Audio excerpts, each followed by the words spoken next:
Good evening, ladies and gentlemen, and welcome to the beautiful Homestead-Miami Speedway for tonight's coverage of the Northwest Cup Series. Tonight is the Homestead-Miami 150, and you'll see it live from green flag to checker flag on LSR TV. I'm Justin Prinzel. On some of the booth tonight is Greg Rentz, with Charles Wooden in the director's seat for what should be a fun race. 134 laps, 200 total miles. Greg, happy to have you with us once again tonight for what should be a challenging race. Happy to be here, and you said it. This race is going to be very challenging. 134 laps on the docket here at the 1.5-mile Homestead-Miami Speedway. And Justin, this is a unique 1.5-mile oval. This is the only true 1.5-mile oval that the Cup Series will go to. Most 1.5-mile tracks are either a tri-oval or kind of like a quad oval in a way with a little dog leg on the front stretch, but that you see at like Atlanta or Charlotte or even Texas. That still is intact with the new configuration, but this one's a little bit different. This is a true oval, so this is really the only four-turn, if you will, oval you are going to see the Cup Series hit. And mind you, it's a tricky oval for these drivers. As we get in through tonight's broadcast, we'll talk a lot about the details of what to expect for the racing. But first things first, let's talk about how the championship has been faring. After 4 rounds of action, we've only had one multiple race victor, and that was Seth Frazier. He has 2 W's on the campaign. He's second in the points, though, to the highest-ranked winless driver, Dan West Jr. in the point standings. West Jr., Frazier, Sean Brightsman, Christopher White, Jeff Stabnow round out the top 5 entering tonight, Greg. Very tight between those drivers, 2 in the standings, separated by just 33 total points. Outstanding points battle here early, and you mentioned Dan West Jr. does not have a trip to victory lane yet this season in the Cup Series, but he has been one of the strongest guys in the field, so it's not really a surprise that he is on top of the point standings at the 4 race mark, because he's finished inside the top 10 all 4 times and finished in the top 5 3 of those 4. So I can't really say I'm surprised that Dan West Jr. is leading the way. But Seth Frazier, of course, the 2 wins. A big jump for Sean Brightsman to jump into 3rd with that win on Texas or at Texas last weekend. And Justin, it was a bit of a gutsy call on Sean Brightsman to take 2 tires to win that race, and it paid off big. Not only did he get the checker flag, but he was able to leap into the top 3 in points. I'm glad you brought that up. That was the next point of discussion in terms of how some of the drivers performed at Texas. Brightsman, of course, with that bold strategy call. Tonight, going to be interesting, though, to see how those same drivers can fare tonight, since it is a 2-stopper, but it could be a risky 1-stopper, to say the least, Greg. It could be a 1-stopper. We discussed that before we went on the air, that it was doable to make this a 1-stop race, but we both agreed that we did not like the idea of trying to do it on 1 stop just because of how close you would be cutting it. 134 laps to distance tonight. We figured that the average fuel run would last somewhere in the 65 to 70 lap bracket, so it's doable, but very unlikely that we see someone try it. We may, but ultimately it's all going to come down to the guys behind the wheel tonight and what they want to try to do. And don't forget, when the NASCAR Coca-Cola iRacing Series came to this racetrack, Nathan Lyon was a part of the drivers who tried a 1-stopper, Greg, and he blew a right front tire in that race and brought out one of the first caution flags. In other words, it could be a massive gamble for these competitors. So, in terms of Homestead, it's interesting how the racing is here at this racetrack, too, because there is the chance of multiple lines to develop in 1 and 2, especially, Greg. How do you see the racing going overall for these Northwest Cup Series competitors? I think we're going to see some good side-by-side racing in the early stages, but once things get settled down, I think we're going to see guys kind of hanging out and just waiting for the later stages of the race to try to make their move. Normally at Homestead, you see the outside lane come in, but again, we were talking about that before we went on the air. We don't believe the high side will come in as much as you would see in a real life race at this facility. It may, but it's unlikely again. And I think we're going to see a lot of guys trying the bottom and middle here at the tracks, especially in turn 3 and 4. Drivers finishing up their drivers meeting at the moment. Amongst the entries tonight, who joins the many different competitors who have jumped into a race car, is someone you are familiar with from Boise, driving in tonight's event, and he was 7th on the practice boards, mind you, is somebody you're familiar with in Dan Lowther, I should rather say. Greg, tell us about him.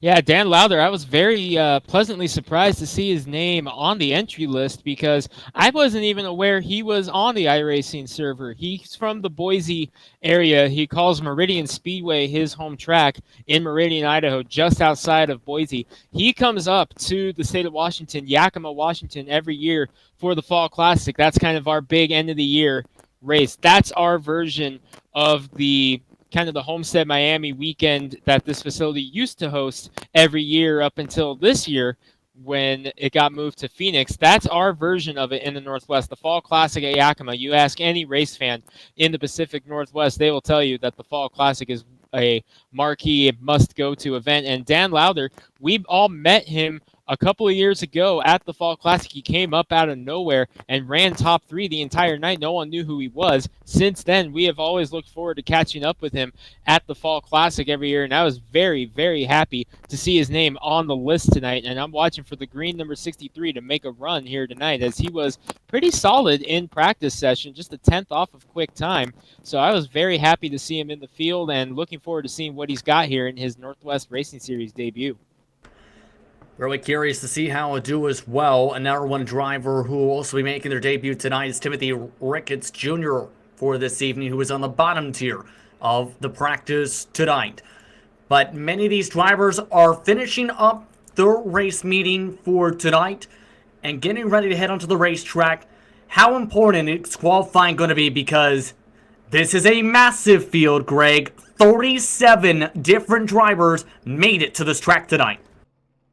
And track position is huge. Much like it was last week at Texas, track position is going to be very key here, especially with the aero package that we're running. As we've seen on the mile and a half, passing can be difficult. So you're going to want to get a good qualifying lap and try to get yourself up as high as you possibly can, because once things settle down after the first 5 or 6 laps of a run, it's going to be very difficult to try to make passes unless you can catch a caution and make up some ground on pit road. So track position, important at the top of the list of importance, I should say, for this race tonight. 134 laps, Justin. It's a long race, so it's not going to absolutely hurt you to be mid-pack, but it's definitely going to make the task ahead a lot more difficult. Drivers still discussing things before they rip around the racetrack at full speed. And let's talk about the weather conditions, because these track conditions currently kind of in the middle of the range. You can see at Homestead, it's on the hot side at 112 degrees track temperature. 80 degrees was the air temp for these competitors. It has fluctuated a little bit because of clouds above the racing surface, but Greg, it could be hot and slick today. It could be. Hot track temp means slick racetrack. And it's going to be fun to watch the opening laps and see these guys try to hold on to these cars, because this is a very racy track. So I'm very excited to see how this will all unfold. And like you mentioned, though, it is fluctuating. We do have some cloud cover here at Homestead-Miami tonight, and I know a lot of drivers are going to be hoping that they catch a cloud for qualifying to try to set them up with a good spot, because that track temperature, when the cloud hits it, cools off just a little bit. If you can catch it well enough, you'll be in good shape on your qualifying lap. Track is now open to competitors. Some of them have made their way into the racetrack as they get ready to put in their fastest lap times. That'll give them about just 6 minutes or so to put in those times. In practice, they ran 31.5s. In fact, dead even with the help of draft at the top of the pylon for Chad Ballack and Travis Barnes, all the way down to the 32 ones. What sort of pace do you expect, Greg, for these qualifiers tonight? We're going to see kind of a pretty quick pace, I believe, with the track being hot. They're going to be loose. They're going to be slipping around quite a bit on qualifying. But as they say, loose is fast, and I think the track temperature is right where they want it to be for able to make it stick just enough to get a good qualifying lap, as the times, of course, have begun here as drivers are beginning their first lap. So expecting a bit of a high pace here. I don't know per se what kind of lap times we will see. We'll see here momentarily as the first batch is coming in, and right now we're seeing 31.8 of Gary Nichols, the quick time. So not quite what we've seen yet in practice, but not seeing a lot of the guys who are near the top go out yet either. Yeah, once you can see these drivers, you can see how much they're going to be trying to push tonight. Some of them may be waiting for the cloud cover to come in. Amongst some of the drivers you're keeping an eye with, Gary Nichols, currently provisionally third his first time around, second time by. His lap time does not improve, a bit slower on the second lap.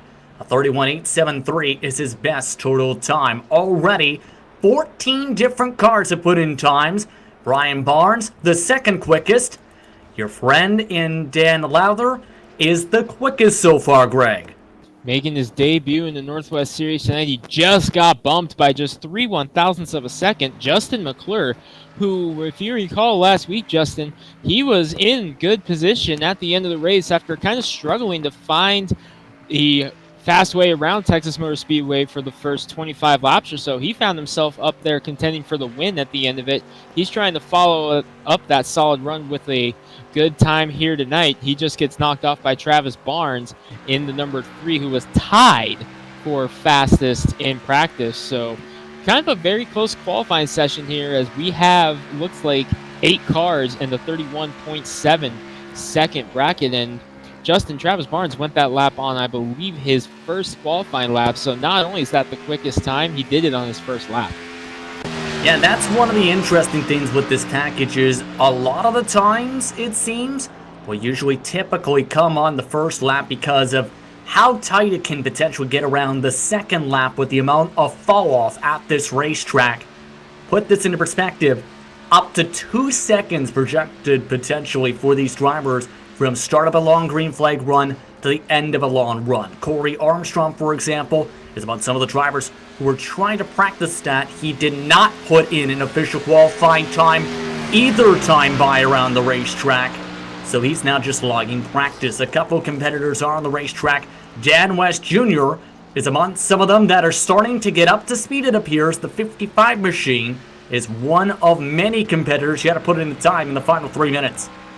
And Dan West Jr., I believe he was the pole sitter in Texas last week, third in practice, just 4/1000ths of a second out of the top of the charts. So Dan West Jr., one of those guys who you're going to have to watch. Right now, it's James Vining on top, 31.690. He was second in the truck race on Thursday night here on LSR TV. So James Vining, a couple of good qualifying efforts in a row here in the Northwest Racing Series, not just the Cup Series, of course. We also have the Truck Series that runs on Thursday nights. Vining started on the front row there, looking to follow that up with another one here. Scott Mann going to the top, 31.686. But Dan West Jr. off of turn number 4, we're watching him because he is the fast guy here. And there it is, top of the charts, 31.627, 6/100ths of a second he's able to pull ahead of Scott Mann. So Dan West Jr., pole sitter at Texas last week, looking solid again. Yes, indeed. And as Scott Mann hits the wall on his second lap, the interesting thing here, he was one of the competitors who waited for the track potential to cool because the cloud cover, it dropped 2 degrees Fahrenheit in the past 3 minutes. And he's one of the drivers who are the benefactor of that because there is the chance you can gain that extra half a temp. For West Jr., it's been basically the main difference so far, but here's the thing. His son is amongst the competitors who have yet to put in a time in the final 90 seconds. And we've seen just in his few starts what Devin West is capable of, and I believe he just put his first lap in. Yes, he did. He currently sits in the 13th position, 31.765, a 10th off of his father, looking for it on his second lap. So Devin West, very few starts in the Northwest Series, but has been showing a lot of speed. Oh, and he had a big slide in turn number 4, so I don't foresee it working out for him now as he just is going to cross the strike, kind of cut his losses and take the 31.765 as the qualifying time. So Devin West not like we've seen out of the West this year. Devin, at least, is going to have to start somewhere in the middle of the pack and work his way through traffic early on. Sean Brightsman ended up having no practice time tonight. Just made it in time for this qualifying lap. First time around, didn't set an official time. So for Sean Brightsman, your defending race winner after his performance in Strategy Call at Texas, looking to try and put himself up on the pylon. There's enough time to put in an official time. What will it be is the question. Across the stripe goes the purple LSR TV machine, a 31.8. That is 21st position for Brightsman. And we saw that last week in Texas, did not get a good qualifying lap, but was able to make his way up with strategy. I'm wondering, Justin, if maybe Brightsman is thinking a strategy call again at some point. He may have a plan already in place, and the fact that he didn't get the time on the first lap, maybe that falls into his strategy because it worked out last week. We could see it again. We'll have to wait and see because these drivers are all set to go for what should be a thrilling race. 37 cars, 31 took times. Let's go 10 at a time, shall we, Greg? As on row number 1, Dan West Jr. sets the pole time with a 31.627. Bill Ross Jr. starts in second with row number 2 featuring Seth Frazier and Scott Mann. Row number 3 will see James Viney making another start in the 333 machine. He mentioned his good performance in the trucks. He's ready to follow that up with a good performance in the Cup car alongside Chris White. Travis Barnes, one of the early qualifiers, set the fast pace early, then the track cool. 31.715 was what Barnes put up. Justin McClure qualified 8th. Dan Lowther and his series debut as in 9th, with Stephen O'Hare rounding out the top 10. Brian Barnes will roll off in the 11th position at a 31.737, just 2 1,000ths off of O'Hare's time. To his outside, the guy who was tied with Barnes for fastest in practice, Chad Malik, in the 6th. Stephen Paulison will roll off unlucky 13 at the 31.761 as he nipped Devin West. Stephen Bartlett will round out the top 15 with Jeff Stabnow starting off 16th position, another one deep in the field here this evening, who we can honestly expect him to work his way towards the front fairly quickly. He will roll off in front of Ricky Bozer and Ryan Maines, who rolls off 17th and 18th. William Fletcher and Casey Tillman will round out the top 20. Sean Brightsman starts 21st alongside Gary Nichols. In the following row, Bruce Lee Weaver will start alongside Darrell Tidrick. Daniel Masters will bring his shiny 03 machine from 25th, with Brad Carpenter starting 26th. John Ottenbacher starts deep in the field in 27th. Roy Grande in 28th. Timothy Ricketts Jr. making his season debut 29th. And Corey Walters rounded out the top 30. B.J. Tidrick will round out the field that took time tonight, rolling off 31st. Corey Armstrong, you mentioned, did not get a time as he caught the wall both laps. Leads the drivers who not take a time. Those are rounded out by Carl Burke, Ray Fournier, Frank Harris, Scott Hutchinson, Dan Stussy, and David Kaufman rounding out the field here tonight. 38 cars in Homestead-Miami tonight.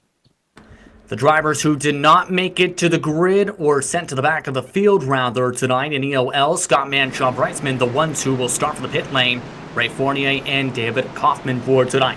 Once again, we're at Homestead-Miami Speedway, a 1.5-mile circuit with 18 to 20 degree progressive banking in the corners, just 3 degrees of banking down the straightaways.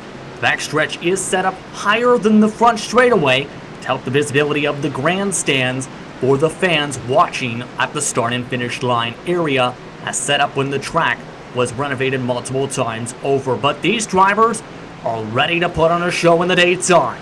Hot racetrack. Who will come away with the red-hot victory in the Northwest Cup Series? We're about to see.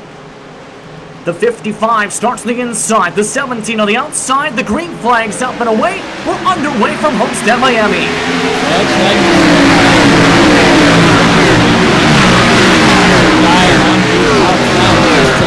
It was the 17 of Bill Ross Jr. He leads him into turn 1 and 2. Seth Frazier following suit in the yellow and red this week, 32, as he clears Bill Ross Jr. They're single file for the top 3 as the field fans out behind him. Not for long as Frazier's got a run on Dan West Jr. going into turn number 3.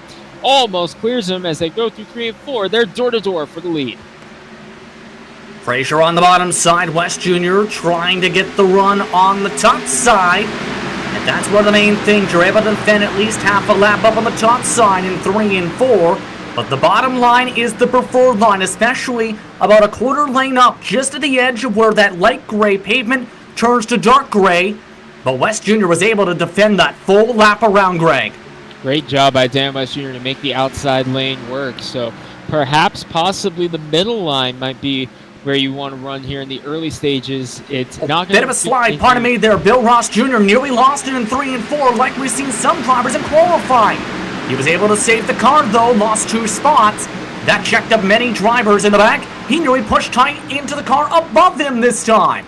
Yeah, Bill Ross Jr., the 17, started outside front row, not the start that he wanted. He is all over the place. Oh, we got problems in the back. Jeff Stabnow going around.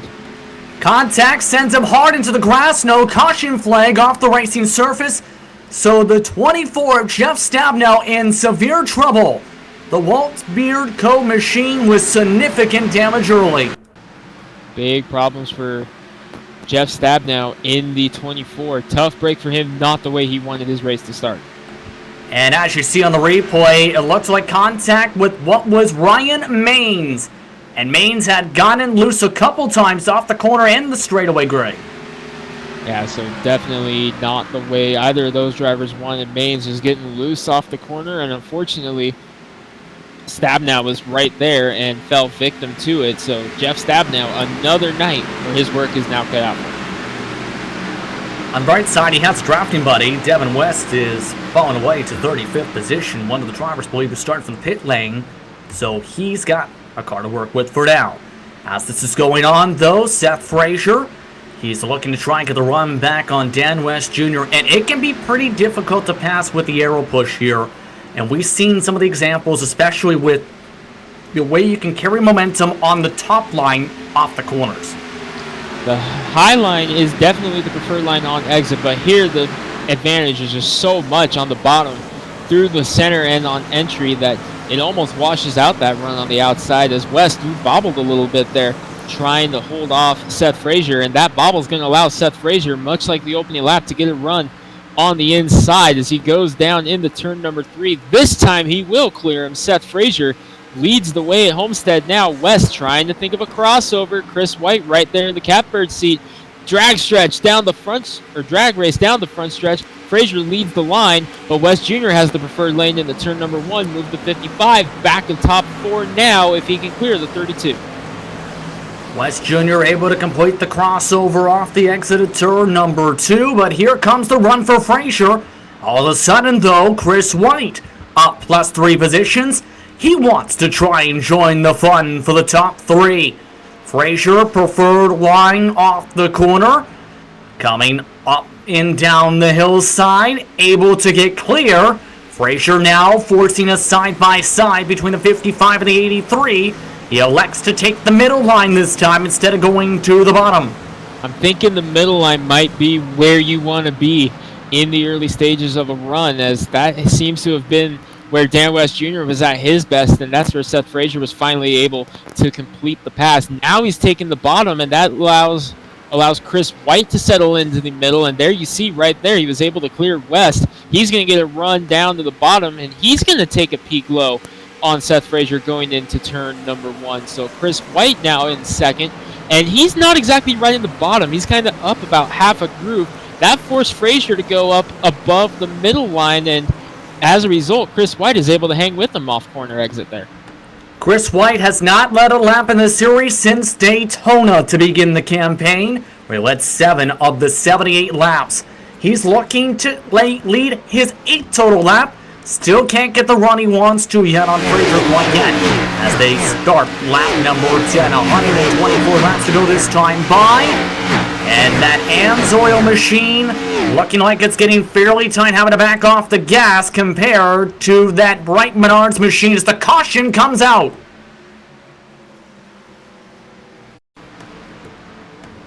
Caution flag is out for the first time tonight at Homestead-Miami Speedway. It appears to have been in the back of the field. Believe Stephen Bartlett is amongst some of the drivers who may have been involved in some of the checking up as that caution flag came out. We'll see if we can get a look at what happened to these competitors to bring out caution flag number 1. And yeah, Ottenbacher was the cause there here, Greg. John Ottenbacher bringing out the caution in the bright green LSR TV entry. Tough break for him.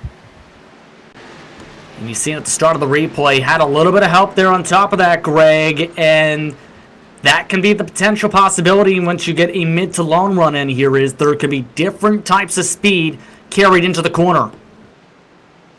And yeah, like you mentioned, the difference of speed when you carry into the corner is so crucial here. So it's definitely a tough break, and just another case right there of just different corner speed biting him there. Off to the pit lane go the drivers here. We already recorded 10 total laps, and it's going to be interesting to see what the strategy call is. It's very early on. It's now in a window where the one-stopper is a more realistic possibility, but there is some gambling we might see from drivers here only running a few laps. This was about the lap amount last week that you wanted to see someone maybe take 2 tires. So with that said, my eyes are on the 46 of Sean Breitzman. We know that he is one to gamble. And with this just being a 10, 12 lap run, you mentioned it might not be too early for 4 tire. I'm watching Breitzman. He's not taking 2 tires. He's going to roll. So a lot of drivers thinking, hey, not quite yet for the gamble as the race off pit road occurs. It was the possibility where I've seen drivers take 2 tires, but usually with the amount of fall off here at Homestead, you see a lot of it. But a couple different things pop up. Chris White off the pit lane first. Seth Frazier drops all the way to 3rd. Has to let Dan West Jr. on by after a rough pit stop window for the 32. Only driver that didn't stop was Casey Tillman because he missed his stall. He will roll into the lane this time and sacrifice the lead. So, coming to the start of lap number 13 here at Homestead-Miami Speedway. For those just tuning in, you're watching the Northwest Cup Series live on LSR TV. Justin Prince alongside Greg Wentz in the broadcast booth with Charles Wooden in the director's seat. 2 to go for the drivers now for the pace car. Your thoughts on the racing so far, Greg? I have loved watching the 3-car battle between White, West, and Frazier. They kind of broke away a little bit from the rest of the field. Before the caution came out, it was Travis Barnes who was kind of bringing up the charge in the second group, and he's still in 4th position, so he will start to the outside of Seth Frazier. I'm kind of curious to see, Justin, how Travis Barnes can handle this next restart, as he has gained 3 spots already from his 7th starting position to crack the top 5 into the 4th spot, and Barnes was running so strong at the end of the race last week in Texas. I'm curious to see what he's got now, that he's going to be right up there with White, West Jr., and Frazier, whereas those 3 had broken away by the time he was able to crack the 4th position. Speaking of biggest movers in this field as well, give a shout out to the 3 drivers who have already gained 10 positions in that span of 10 green flag laps. Gary Nichols, plus 10. Daryl Tidwick, plus 10. Plus 10 as well for Scott Hutchinson in the 91 machine. So 3 different drivers up double-digit positions in just a few short laps. The biggest losers so far, this includes drivers who have been involved in incidents and or missed their pit stalls. Jeff Stabnow minus 16, Casey Tillman minus 13, Devin West minus 21. 1 to go signal on the racetrack this time, as the competitors are just about all set to go. Chris White in control of the field. By the way, Greg, as just moments ago discussed, these are his first lead laps since Daytona, believe it or not. And that has got to feel good for Chris White to get the monkey off his back. He's been so strong. He was creeping up into the picture near the end of the race at Texas last week before he got caught up in a late race accident. So that's got to feel good for Chris White to be able to be out there leading laps, albeit the only laps he's led so far are under caution, but he's going to have the control of the restart and has a very good opportunity to get out in front of Dan West Jr. and really be able to click some laps off. Of the drivers up towards the front, 2 of the top 4 are inside the top 4 of laps led this season. The car on the outside has led the most, 133. The driver who starts them to the green, leading just his 10th lap of the season. Green flag is out, this time a late start. Both drivers even off the jump. And Seth Frazier really getting close to the back bumper of Chris White. I was expecting Chris White to kind of jump out right off the get like Dan West Jr. did, but that allows him to carry more speed into the corner, but that car is not happy off of the corner as he was bobbling there, and that's going to allow Dan West Jr. to fight back on the outside. He's got the nose in front going into turn 3. Chris White hoping for a more stable run through 3 and 4, but West kind of washes up the track. Look out, here comes Travis Barnes as he was able to get in front of Frazier. He thought about 3 wide there for a second, Justin. Dan West Jr. leads the lap, but keep your eye on that 3 car because he is putting the pressure on. Lots of pressure side by side, double wide, 2 rows deep. Inside line, Chris White trying to still battle for the race lead. Dan West Jr. holding on to the top side. Frazier wants third behind them. Travis Barnes wants that spot as well. Make it 3 wide, 3 rows deep, both side by side. Between 1st through 6th, West Jr. is the first one to get single file. West Jr. will clear. They all get single file now. Not for long as Barnes gets another charge to the inside of Chris White. He's got Seth Frazier behind him, so Travis Barnes is bringing it in the 3 car, but don't look now. Seth Frazier with a run on the outside. Barnes may have slipped up a little bit there. Ooh, and he gets right in front of Bill Ross Jr. Does a crossover. I think Travis Barnes may have scuffed the wall just a little bit going into turn 3. And that is a potential possibility you can have at Homestead with trying to get so close to the wall before you arc it down for your quarter entry. Barnes, though it appears, has gotten away without any damage on his race car. Drivers now single file throughout the top 10 at the moment. The question is going to be for how long. They are getting racy, mind you, though, about 15th on back, but they're still side by side. Good battle going on back there in the 15th or so spot. Paulson in the 58, Ryan Maines in the 13, with Bruce Lee Weber kind of riding right behind him in the 40 as well. The 42, or 28 rather, William Fletcher kind of riding there. No, that's Bozer. I was looking at the wrong car. Ricky Bozer in the 42 car right there, as he was able to get around not just Fletcher, but he was able to get past Weaver there as well on that lap. Bozer gained 2 spots there on the outside. The thing is, the more you drive side by side in these types of aggressive battles, the more you burn up your equipment, Greg, and the more you do that, the more it's going to hurt your long run, as well as lose your time in the short run. Absolutely. And one guy who's not worried about that right now is Chris White, the guy who's up there in second. He was to the door of Dan West Jr., but Dan West Jr.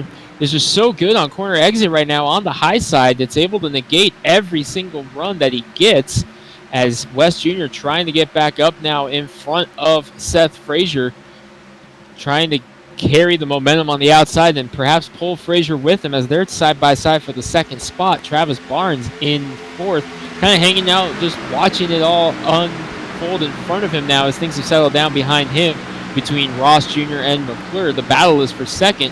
Frazier able to get a nose in front. Barnes thinking it on the inside as Justin, I don't think the 83 car likes the inside. That's about the 3rd or 4th time that we've seen Chris White bobble up there in turn 1 and 2. Wow, what a move by Frazier to the lead. An aggressive move by the 32 of Seth Frazier. Here comes the crossover. West Jr. with the better run on the bottom side. He'll lead the lap. Here comes the draft, though, factoring in on the top side a little bit. West Jr., though, able to get clear on the bottom of 1 and 2. He retakes the race lead. They continue to freight train on behind him. And it continues to be a fight of who wants the clean air. Frazier wants it back. He sends it again into turn 3. This time not as hard. Has to back off the gas. West Jr. babies it a little bit better on the top side. Seth Frazier, the Northwest Tour, brought to you by Joe's Racing Products champion, just crowned earlier this month. He is riding a wave of momentum, a championship in super late models, 2 wins on the year in the Cup Series, running 2nd right now. He wants the lead. Chris White kind of making a move to the inside now, though, so give it a battle for 2nd now as White able to get a run. Oh, but Frazier was almost into the back bumper of Dan West Jr. there. West Jr. not carrying as much speed down the backstretch as we've seen him carry so far. Look out. Oh, West had to check up, but he's able to keep it going, use the side draft to save him as he gets to the door of Frazier going into turn number 1. Chris White able to clear Frazier now. Incredible racing here between second and third Frazier and White. A really good race so far here from Homestead-Miami Speedway. Frazier with a huge amount of momentum down the back straightaway. He scraped the wall a little bit. Forced to get off the gas. Sacrificed the battle for second for the time being. Pushing tight, in fact, down the hillside. Nearly cradled his way up into the wall. That checks up everybody, but Travis Barnes in that Allison graphics machine here, Greg. He's been basically in the popcorn seat, just watching and waiting for the right moment to pop to the inside for a pass. And Travis Barnes, no one is better at waiting for his moment and then popping, like you just mentioned. Travis Barnes is one of the most patient drivers out there. He will wait for you to make the mistake and then jump. And here it comes as he took a peek to the inside of Frazier. Frazier says not today, or not right now, and that allows Justin McClure to get a run in the Catmobile. But Barnes able to get a run to the inside this time. Boy, inside going into turn one, that is really, really strong compared to the rest of the facility here so far this afternoon. So the inside line really seems to be what's boogieing. The track temp is back up to 113 degrees now. It has gone back up 3 degrees since qualifying. So the track's getting slippery and they're sliding all over the place. Great racing going on right now. The battle between Frazier and Barnes currently in the advantage of Frazier, but Barnes is not going away. This time Frazier gets a bit up the hillside, trying to ramp it down off the top of the corner. Barnes, though, still having to force the bottom line. Again, Frazier scrapes the wall just a touch with the fender. No damage still on that Menards machine, but he's still able to hold on to the side-by-side. One of many side-by-side battles in this field. They're also side-by-side at the moment for 6th as well as the 8th positions. And this is the point of the run where we're starting to see the tire wear start to kick in a lot. Already 1 second of fall off. And these drivers are losing 0.2 a lap the more they fight side by side. Barnes, I think, is finally saying, you know what, it's time to get back to being patient, or at least forcing the top to work. That's Travis Barnes being patient. The other Barnes, spelled a little bit differently, Brian Barnes, he is not showing that strategy. He is making his way through the field. As that side-by-side battle was going on directly in front of him, he said, okay, I'll just go to work on both of you. I've already gotten around Bill Ross Jr. I'm going after Stephen O'Hare now. Brian Barnes in the force started 11th up to 7th. He's been quietly making his way towards the front. Yeah, Barnes having a pretty solid run right now. They're still side-by-side, by the way, for 3rd position. The driver that's been able to cut his way through 2 positions in a lap, Justin McClure. So all of a sudden, that 10 machine, he's on a tear. Problem is, he's out of the reach of the draft of the top 2 because of all the fighting between Frazier and Barnes. Travis Barnes. Right now, Justin McClure, he's hoping that Chris White and Dan West Jr. get to swap in positions once again so he can catch up. And here we might see it. White was peeking to the inside there down the backstretch, now peeking to the outside. This is what those top 3 need. They kind of need to settle back down and just draft with each other and hope that these two up front, West Jr. and Chris White, get to racing once again. And it looks like Chris White has every intention of that, as he is hunting right now. He's sniffing the outside. He's peeking to the inside. He wants to get up and lead this race. He's just trying to figure out which way he wants to get around Dan West Jr. to do it. And it's important to get clean air at this point because of the fact that the aero tightness can come in. White, he takes the clean air and rips it away. West Jr. forced to check up. Chris White back to the point. But here's the thing with this package. It is hard to break away even in these types of situations. It takes a lot of skill and a lot of talent in tire saving. Chris White's going to have to be confident he's got the speed now on this mid to long run to pull away. And Chris White, we haven't seen a long run yet, as this is the longest green flag run we've had. We're already 20 laps into this run, almost just about 18 or so gone in this one. So this is the longest run we've seen. A lot of guys still waiting to see what their cars are going to do on the long run. Chris White might think, hey, give my car about 15 or so laps and I really like the way it handles. To the counter of that, perhaps Dan West Jr. might not be happy with this car on the longer run, but one guy who is that 10 car of Justin McClure. He has cut half a second into this gap in the last 2 laps. Justin McClure, is coming. Yeah, absolutely, and he's now within the slipstream of the top 2. So he might have been maybe, despite the fact we've seen him side by side for a little bit there, Greg, might have been trying to do what we talked about a little bit. Try and go 3/4 throttle in the first 10, 15 laps. Keep the tires nice and cool, then push about this moment, because the benefit is you're usually one of the fastest cars on the track. By the way, technical issue, Bill Ross Jr. has now gone off the racetrack. He was in the top 10. Unfortunate situation for Ross Jr.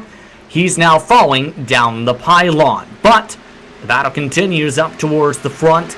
Top 3 have broken away by nearly a full plus second from the rest of the grid. The gap between 3rd and 4th already 1.2 seconds to be precise, rather. So Justin McClure, he did not gain any that lap by, but he has pulled away from Frazier and Barnes. It's 1.2 seconds back from the back bumper of Justin McClure to the front bumper of Seth Frazier, who's still trying to hold off Travis Barnes, Stephen O'Hare, and the host of others behind him. But these 3 up front are really beginning to put the gap between them, as we got another battle breaking out for the lead. Dan West Jr. has decided, you know what, I would like the lead back. Thanks for coming, Chris. And Dan West Jr. able to make it look easy through 1 and 2. Move to 55, back to the point. But Justin, this side-by-side battle, despite it being just a length of a corner, has allowed Justin McClure to close up even more. He is now striking distance to the 83 of Chris White. Look out, Justin McClure might be thinking it going into turn 1 here. Chris White pushes up the hill just a little bit. Bit of a big run from McClure. Will he take it? Yes, does the Catmobile. He's got to run clear on the bottom side, though. Try to diamond the corner. Just couldn't get clear, though, Greg, but he does have a decent shot to try and get clear into turn 3. Will he be able to send it to do the job? Yes, he does. Move McClure up 1 position. Justin McClure now into the 2nd spot, but he slid up the track a little bit more than he would have wanted to there, which opened the door for Chris White to come back in and do the crossover as he go into turn number 1. This time it's White with the preferred. Oh, they almost come together. I don't know how they did not touch, but one guy who's happy that happened is Dan West Jr. because that allowed him to open up quite a bit more of a distance between himself and these two. McClure looks to have White cleared for now, but man, how did those two not get together off turn 2? Yeah, that was very tight. Chris White looking like he was starting to get tight in the past couple laps. And McClure now, though, because of that side-by-side crossover move, lost 4/10 to the back end of Dan West Jr. 1/10 in total gain by the 55 last time by. As this is going on, craziness is broken out for 4th. Frazier and Barnes continue to scrap. They're joined by Brian Barnes, who looks to blow the barn doors off these two. He's stuck on the top side, though, because O'Hare wants to join the fight as well. And remember, Stephen O'Hare was up there in the mix all night in the truck series. He only led 2 laps all night. It was the final 2, so Stephen O'Hare's riding a wave of momentum. He's having another solid run right now, kind of just hanging tight in the 7th position. Falls in behind Brian Barnes for now as Seth Frazier's in the wall again. And boy, oh boy, Seth Frazier not having the night he wanted as far as keeping it off the wall. And that scrape to the wall through 1 and 2 allowed Travis Barnes to get the spot. O'Hare up here now trying to get to the inside of Brian Barnes. Chad Malik, who was fastest in practice, joining this battle. Travis Barnes leads the battle, but now he's going to catch the wall off turn number 4. And that opens the door for Seth Frazier to come back to the inside. Watch out for the blue 4 of Brian Barnes and Stephen O'Hare behind him. Boy, this is a hornet's nest back here from 4th all the way back to 8th. This has been the best race so far this season with some great battling. But Frazier still able to keep the momentum. Barnes, with a huge punch in the air with that big spoiler, able to try and give dirty air to both the lines. Keeps it side by side. Frazier now able to get clear, though, of O'Hare in that run. By the way, the battle for the race lead has tightened back up those past couple of laps. From 4/10 to 2, That's thrown out the window with a big caution flag on the front stretch. It's Devin West. His Effective Web Solutions car is crushed. Tough break for Devin West. Was slowly making his way back through the field, but this is definitely not the night that Devin West wanted, Justin. It looked like there he got tangled with Maines, and it was Maines who got up hard against the outside wall, and then bam, West had nowhere to go. And Greg, that's something that can pop up in the long run with this type of build. It can get tight for these drivers. That's what happened in that situation, Greg. And I know a lot of guys were experiencing that same problem. We saw it in the battles for the lead with White and McClure, West, and the battles back there between Frazier and the Barneses and all them. They were all slowly starting to push up in the corners, especially on exits. So a lot of drivers are going to be happy that this caution came out because their tires were starting to scream with this hot weather. So I know pretty much every single driver in the field right now is going to say, crew chief, give me 4 Mr. Feelgoods and perhaps top me off on fuel also because I need tires. Don't forget, it's still a one-stopper from here on out. So this opens up the strategy. Potentially split at 45-45, give or take, from here. West Jr. able to get a good run into the pit lane, though. The question's going to be, is he going to be able to stay under the speed limit? He was trying to go 51 miles an hour at some points down the lane to give that extra little edge to his competitors. So we'll see how this unfolds. Justin McClure in his pit stall right now. He's out and going. The advantage there would be that he's the first one out of his stall as well as the first one in the stall. It doesn't affect it at all as he stays in the second spot. It was a good battle behind him, though, as Seth Frazier is able to get off in third. Actually, no, Stephen O'Hare got out in front of him. So Frazier, again with a rough pit stop sequence, another 15-second stop for the 32 machine. No speeding penalty for Dan West Jr. He was able to stay, it looks like, within all the green lights on his digital dashboard. As we are under caution with 91 laps to go this upcoming time by coming to 90 to go. This is going to be interesting here because, again, it's still a one-stopper, Greg, but the strategy game is wide open now. Like you mentioned, a lot of drivers might be thinking, 55-45 sounds pretty good to me, but watch Sean Brightsman because he's up to the 10th position. The 46, the winner last week, actually he's down to the 11th position now as he's side by side with Gary Nichols. We're waiting to see where he will stack up, but Sean Brightsman started 21st, now in the 11th spot as it looks like he's going to be riding behind Gary Nichols, so the 46 is slowly making his way up. If he gets a short caution here in the next 10-15 laps or so, maybe right about now is when we'll start to see Sean Brightsman think about 2 tires and start coming in for the strategy there if the opportunity presents itself. Curious to see how that goes, too. Remember, too, with the storyline with Brightsman, he took an EOL. He missed the drivers' meeting tonight. So he's technically had to go from 36th, 35th on the field in the grid, all the way to where he is now, and he was one of the drivers that I was keeping an eye on the timing greens tonight. The driver should get the one to go signal this time by. Right in front of the race leaders, Devin West did come down during this caution flag and take the fast repair. That was prior to the rest of the pit lane opening up for the rest of the competitors. That's why he's now in a situation where he can take the wave around and be able to get his lead lap back. I believe that might have been, pardon me, just as the pit lane might have opened with the rest of the leaders down the backstretch and then came out as everyone was coming in. His dad will bring them to the green flag, Dan West Jr. Justin McClure's in second, Travis Barnes and Chris White in row 2. O'Hare and Frazier row 3, Brian Barnes, Chad Malik in row 4. Tidrick and Nichols round out the top 10 starting positions. Your expectations from this point on, Greg?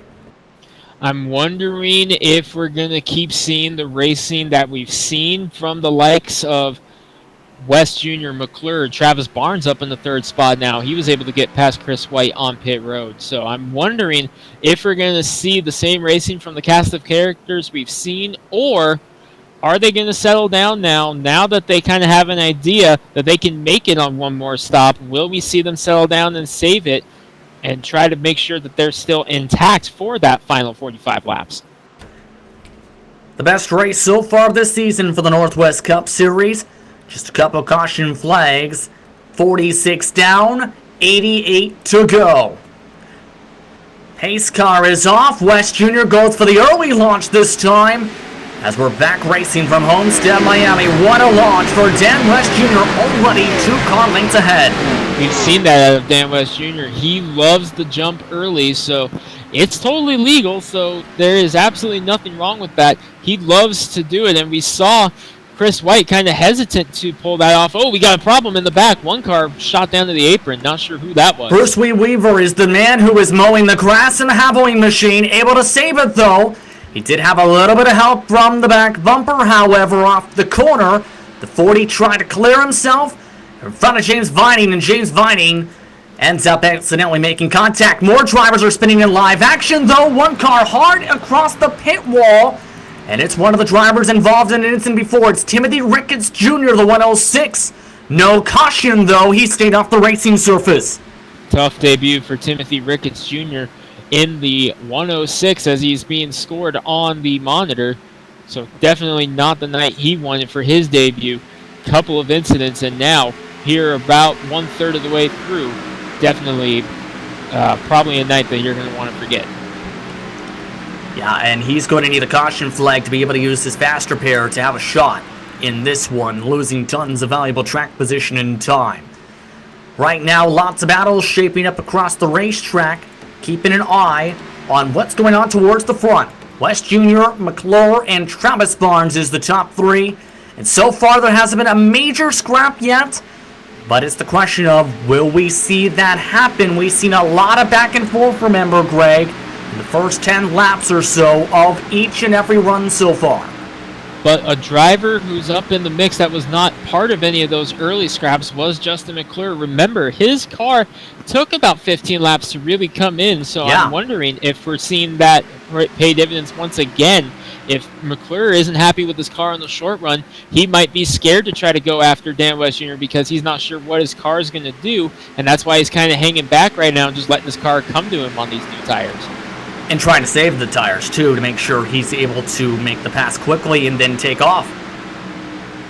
Absolutely, because we saw Dan West Jr., his car was not exactly much stronger on the long run than, say, McClure or even Travis Barnes, his car just seems to be hooked up no matter short run or long run. He's just been a matter of, he's been caught up in battles with everybody pretty much since the drop of the green flag. I don't know if he's had a clean lap to himself or he wasn't locked in a battle with somebody, and here we see it once again. He's locked in now with Justin McClure trying to get the second spot.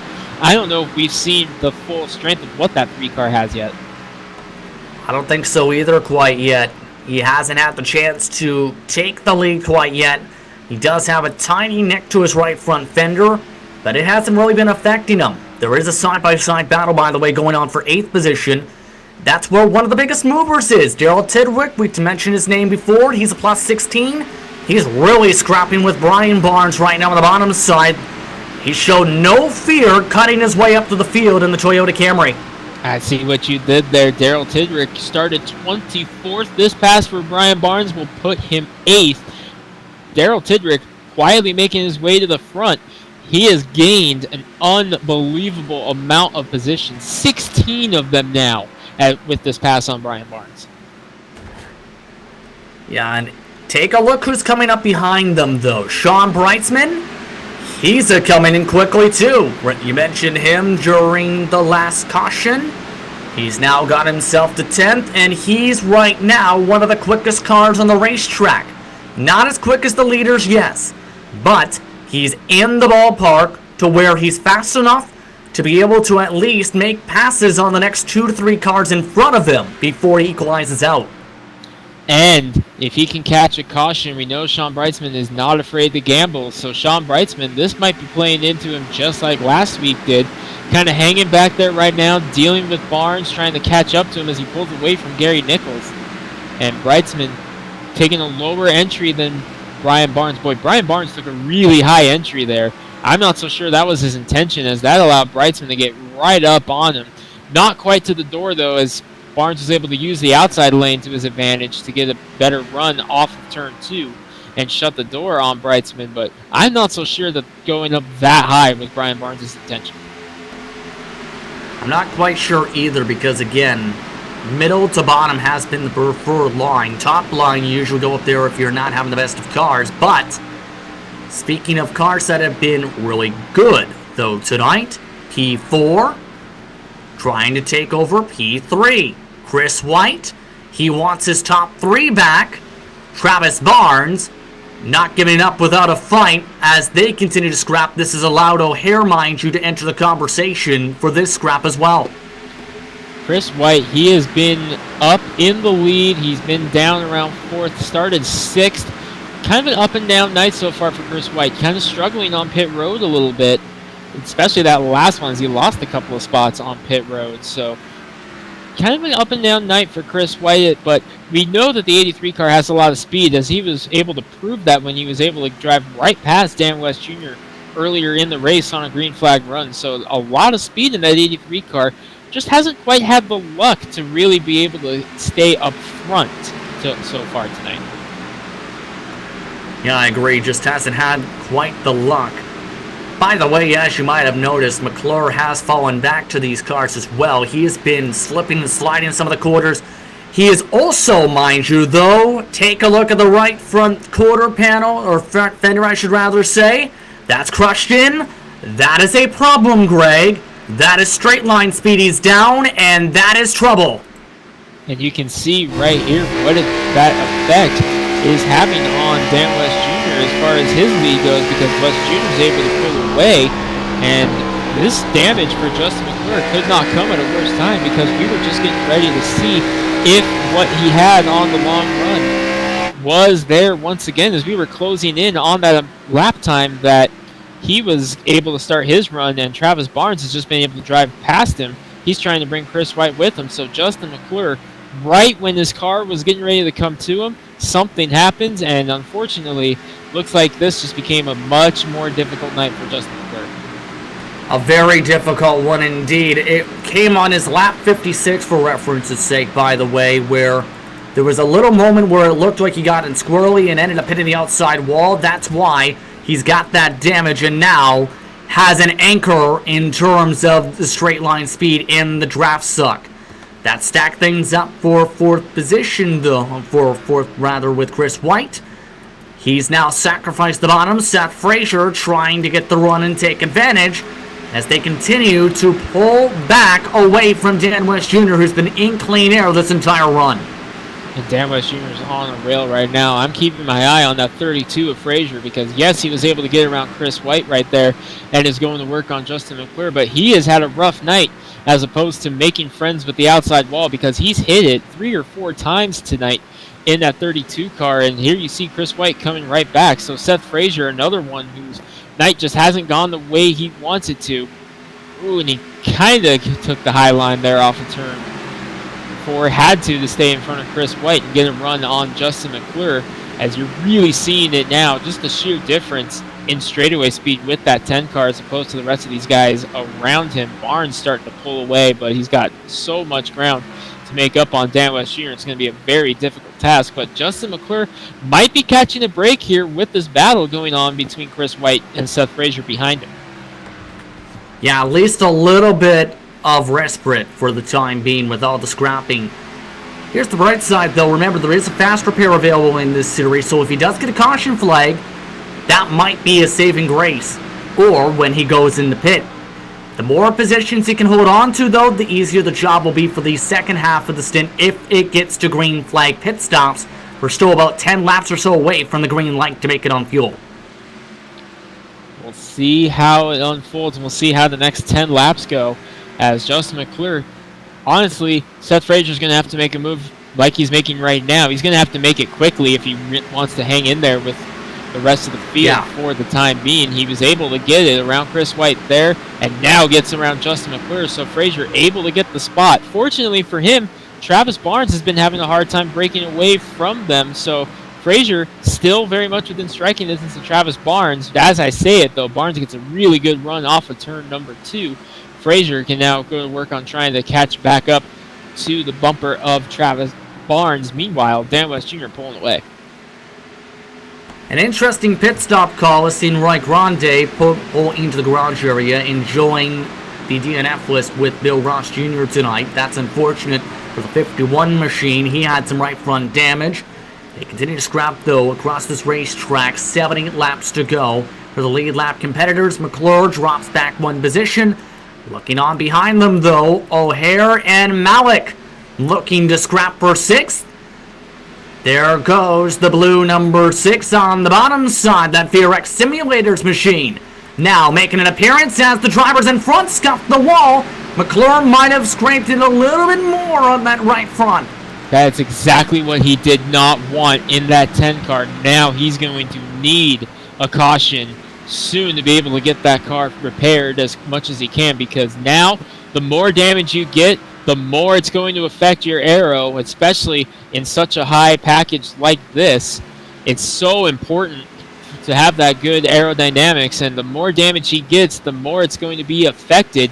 He needs a caution soon if he doesn't want to lose a bunch of time. But how about a shout to Chad Malik? He was top of the charts in practice. It was a tie between him and Travis Barnes, who runs 2nd right now.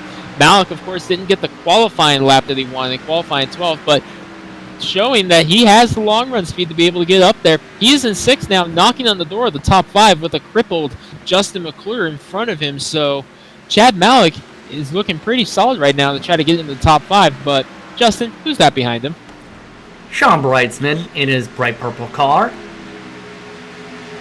Sean Brightsman has worked his way into the 7th position. The winner at Texas last week has slowly but surely been picking him off one by one. Got around Tidrick, got around O'Hare. Watching this battle in front of him between Malik and McClure. Goes with McClure for now as he's able to get the run. Not sure, though, if he knew about the damage to Justin McClure, would he have gone with him there?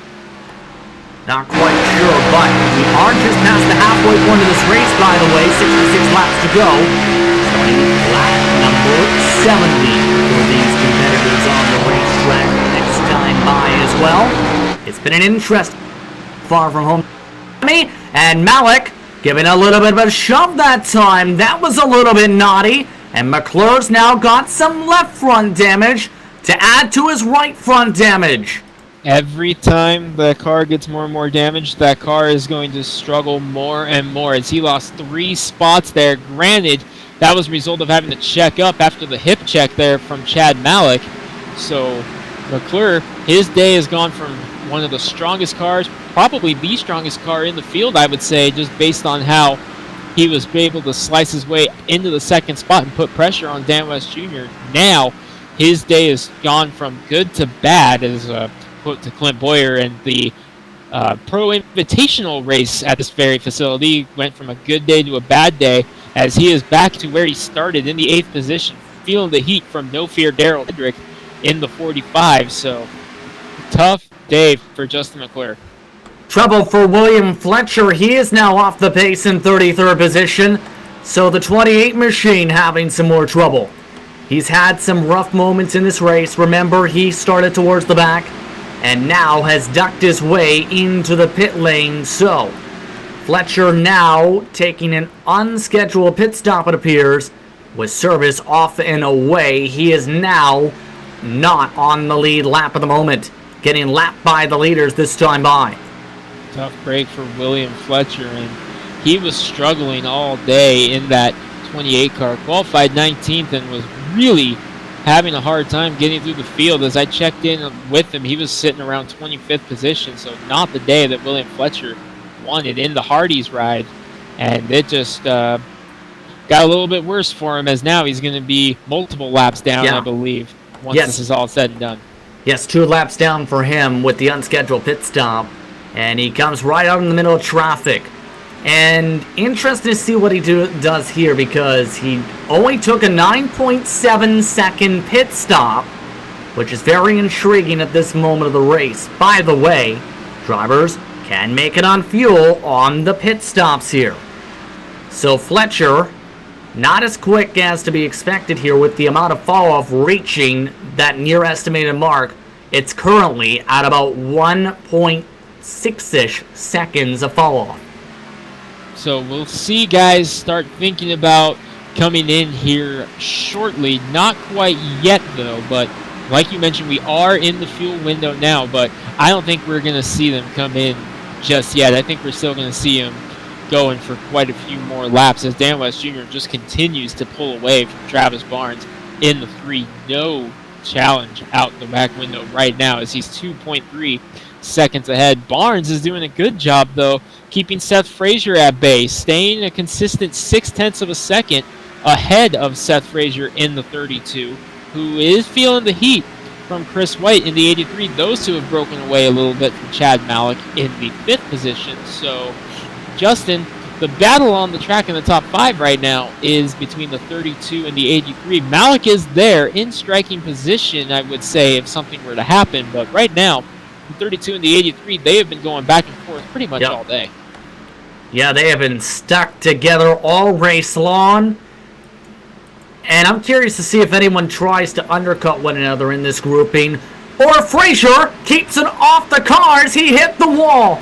Everyone tries to rush his way around Frazier. The right front is crumpled a little bit more on the 32. That's about the 5th time Seth Frazier hit the wall in this race, and that is the hardest hit for sure. As you can tell, the right front of that car is crumpled in, and now all of a sudden he's in worse shape than Justin McClure is.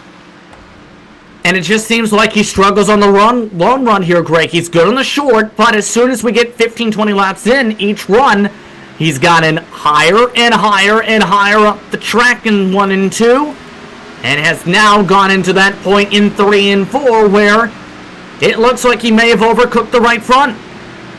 And we saw that at Texas last week, kind of a similar situation this week, the right front being the tire that wears out quickly. So not exactly the night that Seth Frazier was hoping for, as we'll battle behind him right now. Here comes Daryl Titterick to the inside of Justin McClure. Titterick's got to be licking his chops right now because the 10 had damage in front of him. Now the car in front of him also has damage. Daryl Titterick sees this as an opportunity to gain a couple spots. Yes, indeed, McClure. Let's buy the 45. Here comes Gary Nichols, though, in the Alliance machine. The DMG United-sponsored car, able to make the pass in the Ford Mustang. So push Nichols up, plus 13 on the race as well tonight here. But the drivers have noted, as you can see, if you've got damage, you're losing a lot, and I mean a lot of potential time. And McClure has had enough. He's ducking down to the pit lane. Justin McClure was hoping to catch a caution, could not catch one, and that's all she rung for him there, because you knew that car was just going to get worse and worse as this long green flag run went on, just because of the fact of the amount of straightaway speed he was losing. So Justin McClure, not how he planned on this one to go. As he pulls in, he's going to get 4 tires, probably fill up the fuel tank as well, and try to get as much damage fixed as he can. Unfortunately, I don't know if this will work as far as being able to get out when this all cycles through, as we were starting to close in on that pit window, but I think it's still just a little bit too early. And McClure is actually sitting in the pit stall. He's trying to manually get all the damage repaired. I'm surprised on this call. No fast repair used, and instead of just taking 4 tires and fuel and going from there, he sacrifices even more than that. He goes 32 seconds in the pit box. That is intriguing, Greg. Yes, he was losing time, but he was still going to be in an interesting situation if he just took the tires and fuel. If he had just taken the tires and fuel, he could have been able to show a little bit more speed and been in a good enough position that it might have worked out. Now, yes, he's going to have all the damage fixed, so he's going to be back to normal speed, and we know that the 10 car has a lot of speed under it, but the amount of time that he spent on pit road, I just don't know if he's going to be able to cycle through back in a good position once this is all said and done. But hey, gotta admire his courage for just saying, you know what, I'm just going to get everything fixed and I'm just going to go for broke here. Timothy Ricketts Jr. is down the pit lane, by the way, now, too. He's had some major troubles a couple times. Remember, he spun hard into the inside wall, and he's now sitting in the pit box getting damage repaired as well. As this has all been going on, we were keeping track of Casey Tillman among some of the drivers who have been battling as Dan West Jr. has pulled away. Casey Tillman has just moved his way, by the way, inside the top 10, as it looks like Frazier is down the pit lane. And I'm not surprised to see Frazier come in right now because he took a vicious shot to the wall, was able to continue, but he had a lot of right front damage. There's a couple other cars on pit road. I believe I saw William Fletcher on pit road. BJ Tidrick, yes. Yeah, BJ Tidrick. Thought it was William Fletcher. Very similar paint scheme, but not surprised to see Seth Frazier coming in this early because that hit to the wall was a solid shot, and Frazier figures, hey, I can get that damage fixed. And now I think we might be in that window, Justin, of this might work out for Frazier. I think so, too. And remember, this was updated about a month or so ago in the iRacing service where you no longer have to use the access road for pit stop entry. In turns 3 and 4, you're able to dive your way from the banking into the pit lane. May sound easy, it's not so easy here, Greg, because there's been multiple cases where drivers have locked it up and spun to the inside walls. It's a very difficult pit road to get in and out of, so a lot of drivers, I'm wondering if some of them might consider keeping that access road if the situation were able to present itself. But man, oh man, I'm watching the 32. Oh, Sean Brightsman hard into the wall. Caution flag is out. What a hit for the 46. He just shot dead right in a side-by-side battle. O'Hare tried to go in. Instead, a major overcorrection after contact. My goodness. They're still crashing here on the front stretch. Seth Frazier just barely got through there. They were still piling in. Timothy Ricketts was involved. There was a black car that I saw go flying. I'm not sure who it was, but man, oh man.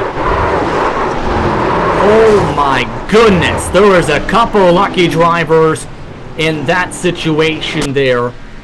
A couple others got some major shots, and my goodness, this is really going to mix things up. And Sean Brightsman was closing in on the top 5, and I'm looking, and Steve Paulison in the 58 has been given an EOL penalty, so perhaps he was involved in that.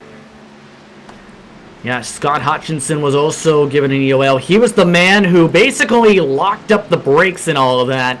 Went from the bottom all the way to the top and smacked the 46 in the side. He's also had no front clip, and it just took a tow and a fast repair. Leaders, though, are down the pit lane, so this is the chance for all the leaders to come get 4 tires and fuel. Here's the bad news, though. If you took the short pit, Seth Frazier, BJ Tidrick, Justin McClure, a bunch of others now a lap down. And that's just a tough break for them because the bad day going worse for them as they both caught the wall. Well, at least in the situation of McClure and Frazier. So both of them catching the wall, they just have no choice but to come down pit road. And unfortunately, right when they get out, caution comes out for a hard shot. And now the rest of the field can make it the full distance. Yeah, they're still in a situation where they can take a wave, yes, but here's the problem. Both those cars ran at least 3-5 laps, give or take, already on the tires, to be precise.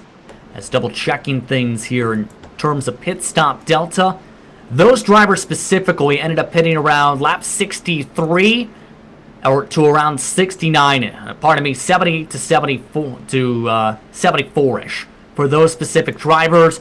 Brad Carpenter also was around that range, so they're going to be stuck on older tires unless they get a quick yellow.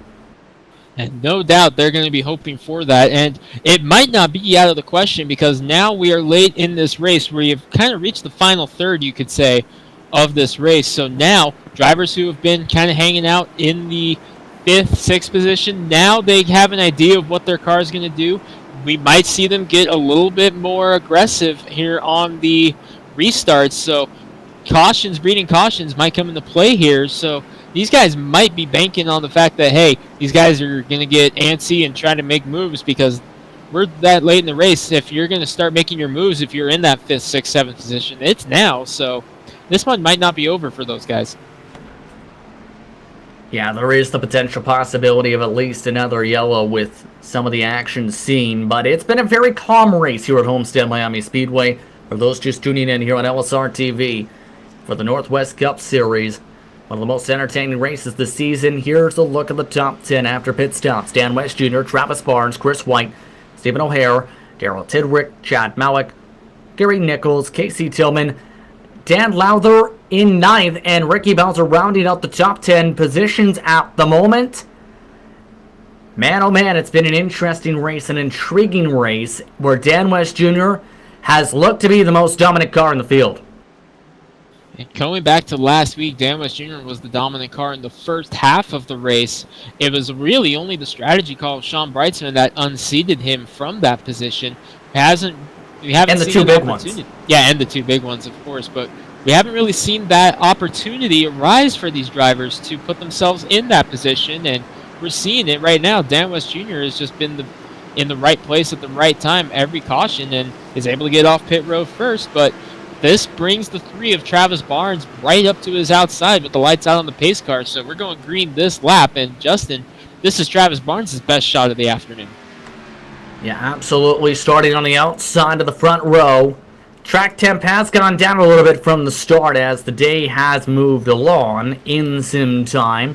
3:25 p.m. Track temp 108 as seen moments ago on screen. So these drivers ready to turn them loose once again. Should be some fun here for what's looking to be 45 laps to the finish. 45 laps. This is right the halfway point of that run you were talking about, wanting to split the remaining distance, 45-45. This is going to be the exact amount that you wanted, so they can make it the rest of the way on fuel. It's all in the driver's hands now. The question is, who will put the trophy in their hands tonight? We'll have to wait and see. Pace car is off. Green flag is out. West Jr. with a good launch. Top line not as good.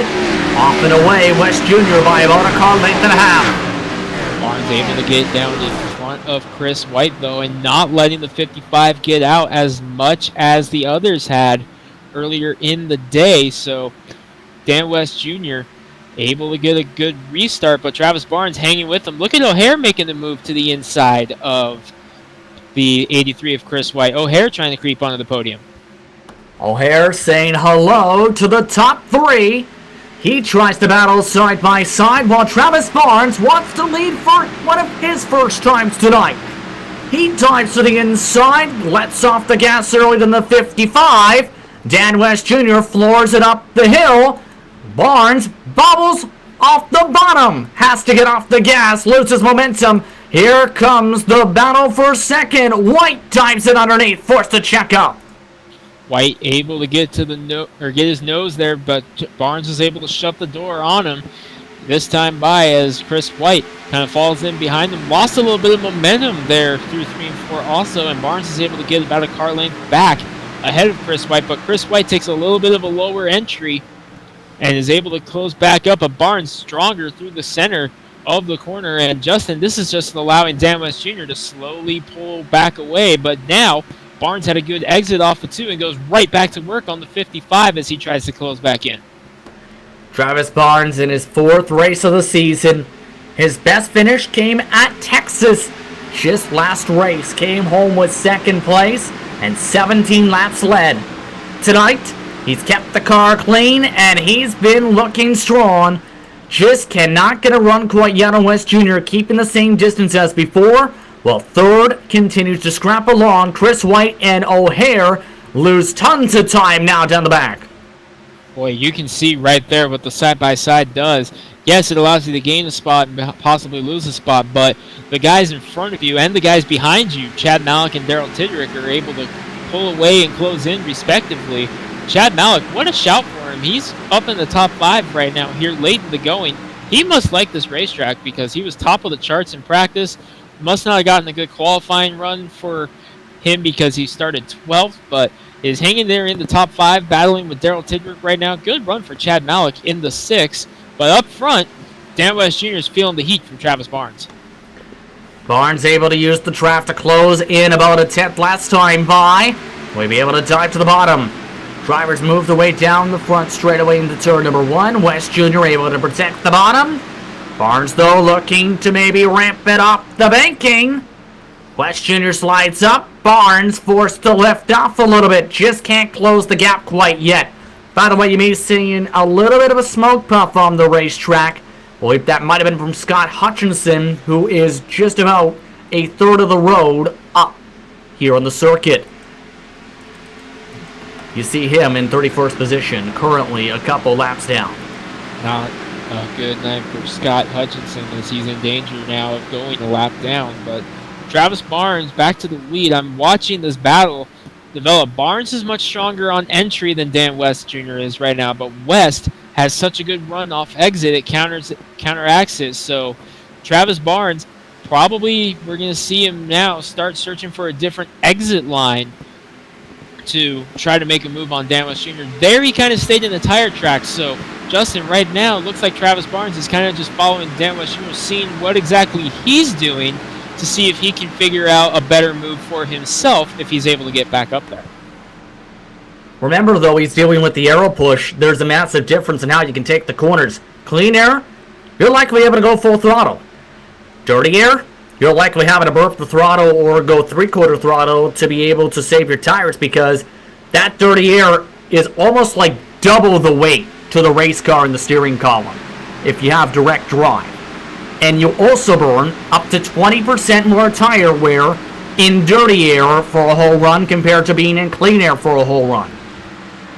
And that explains why late in the run, Dan West Jr. was able to pull away so much from the likes of Travis Barnes, Seth Frazier, and the field behind him, because West was out in clean air, didn't have to contend with a lap car ever on that run. I don't think we've seen lap traffic come into play yet this afternoon, so West Jr. was smooth sailing. He was able to pull away from Travis Barnes near the end of that green flag run. By the way, you just seen on your screen, O'Hare tried to set it on the bottom side. Chris White was able to shove off the 41 and be able to hold on to third, but they lost another 4 tenths because of how far and how much they were scrapping in turns 3 and 4. Now it's going to take multiple laps for O'Hare to try and work up the pass once again in that Rainer machine. Even though he's had some great speed, he's just not been able to get by Chris White to be able to be in contention for the top 2. Chris White has had such a strong run here in the 83, leading the laps for the first time since Daytona. And after the way the night ended last week at Texas, this has got to feel good for him. A good bounce-back run for him to be running here in the 3rd position. And in the case of a caution, I liked what I saw on the short run with that 83 car. So he might still have one more shot if we get a caution, but he's got a deal right now with Stephen O'Hare. And Chad Malik also up there, still not going away. Let's check in with your buddy from Rearwood Racing. He's moved his way back into the top 10 this time by Dan Lather. He's looked really impressive. He's not been up in the top 5, yes, but he's been consistently running inside the top 10 for much of this race tonight. Very good run for Dan Lather. Believe this is his debut in the series, as I didn't know he was on iRacing. Come to find out through a couple text messages, he's on quite a bit here on the sim. So gotta say, very impressed with how he's been able to run in this very stacked field. 38 cars entered the day tonight. I believe 35, possibly 36 took the green flag, and Dan Lather has been right there in and out of the top 10 all day. Very solid run for the 63. Very solid indeed, and he's got a little bit of an air buffer in front of him after losing some ground that is going to potentially come back, because, as this has been discussed, Chris White and O'Hare started ringing the bells once again. O'Hare this time wins the round. The question is, will he win the fight? Chad Malik trying to join the fun. Chris White forced to check up, try to charge the corner hard. Was just getting ready to say, Chris White Jr. had a huge run going in to turn number 1 there. Had to check up, but you got to like what you saw out of that 83 car there. And he's going to try it again, taking a peek to the bottom as he kind of has to check up once again. Meanwhile, Daryl Tidrick to the inside of Chad Malik. He's been working on him for a while. Casey Tillman creeping back into the picture as well behind there. Good 5-car battle from 3rd all the way back to 7th or 8th with Casey Tillman up there. As White able to make it stick this time. Tidrick stuck on the outside. Tillman gets that spot. Meanwhile, Chris White has the nose back in front of O'Hare. Has Malik with him. Tillman joining the battle as well. Great battle going on here. Yeah, some great fighting here. And mind you, this is all for 3rd position. They've lost now nearly 2 seconds to Travis Barnes with how aggressive this has gotten. But O'Hare, he wants the best points finish he's had in a while. Tillman also wants to have a great run. He's had some bad luck in that 92. He's now to the low side. Make it 3 wide down the back straightaway. Back to 2 wide. Tillman forced to back off as it's near 3 wide again. Malik forced to back off. This time everybody seems to want to go 3. They're just afraid to be in the car that initiates it. What a run by Chad Malik here this afternoon. As he thought about going 3 wide for the 3rd spot, had to check up, and that opened the door for Casey Tillman in the 92 to make a run on the outside. Don't look now, but Tillman has just cracked the top 5 with that pass on Chad Malik. Casey Tillman making his way up. He's not satisfied with 5th. He wants 4th from Chris White. Has the bottom line. Many drivers have sent it. This time, though, forced to really let off the throttle, trying to save the right front. That does burn up some more wear. Chris White able to ramp it down on the banking. Be able to get the advantage into the corner, but once again, Tillman just able to send it hard with that momentum along the white line. He's clear for the spot. Great move by Casey Tillman in the 92. Just shuts the door, but Chris White with a great crossover. And Tillman throws a block going into turn number 3. Tidrick going back to work on Malik as Tillman is up in the 4th spot. Now begins to address Stephen O'Hare. That 92 might be the strongest car on the racetrack right now on the long run, Justin. He was only about a 10th off the race leader last time by. Was just under 8/100ths off him this time by. The problem? They're multiple seconds back with all the scrapping. Malik now having to deal with Daryl Tidrick. He wants some of his spots back after being shuffled up the racetrack. Huge dive for the No Fear machine. Malik really off the gas, pushed hard on apex off. Casey Tillman able to get a run to the inside, has him at the line. Chris White there right between the 2 side-by-side battles. Malik using the outside lane to his advantage there to get the good run on the outside. Tillman will clear O'Hare. Bring Chris White with him. O'Hare's stuck on the top. He might lose every position in this battle right now as he's stuck on the top. Tillman and White able to get by and clear. I believe Daryl Tidrick might have him cleared also. Yes, indeed he does. O'Hare still can't hold on to the bottom. Did he burn up his equipment too early is now the question. He is stuck up there. The next hole to drop down will be maybe in front of Nichols. He doesn't back off, though. He elects to fight it, and he goes all the way up the racetrack. Nichols able to take advantage of that opportunity. That will drop O'Hare all the way back to 8th position and near the back end of this caboose. And more cars come in the 42 of Ricky Bowser, the 58 of Paulison, so O'Hare might not be out of trouble yet. Dan Lowther has also caught on to the tail end of this. He's fighting back on the outside of Gary Nichols in the 8, and O'Hare's going to make the outside lane work for now. O'Hare trying to fight back on the outside, saying, no, I'm not going out like this, as they almost touch in front of him. Daryl Tidrick and Chad Malik almost made contact in front of them. Malik settles in behind him.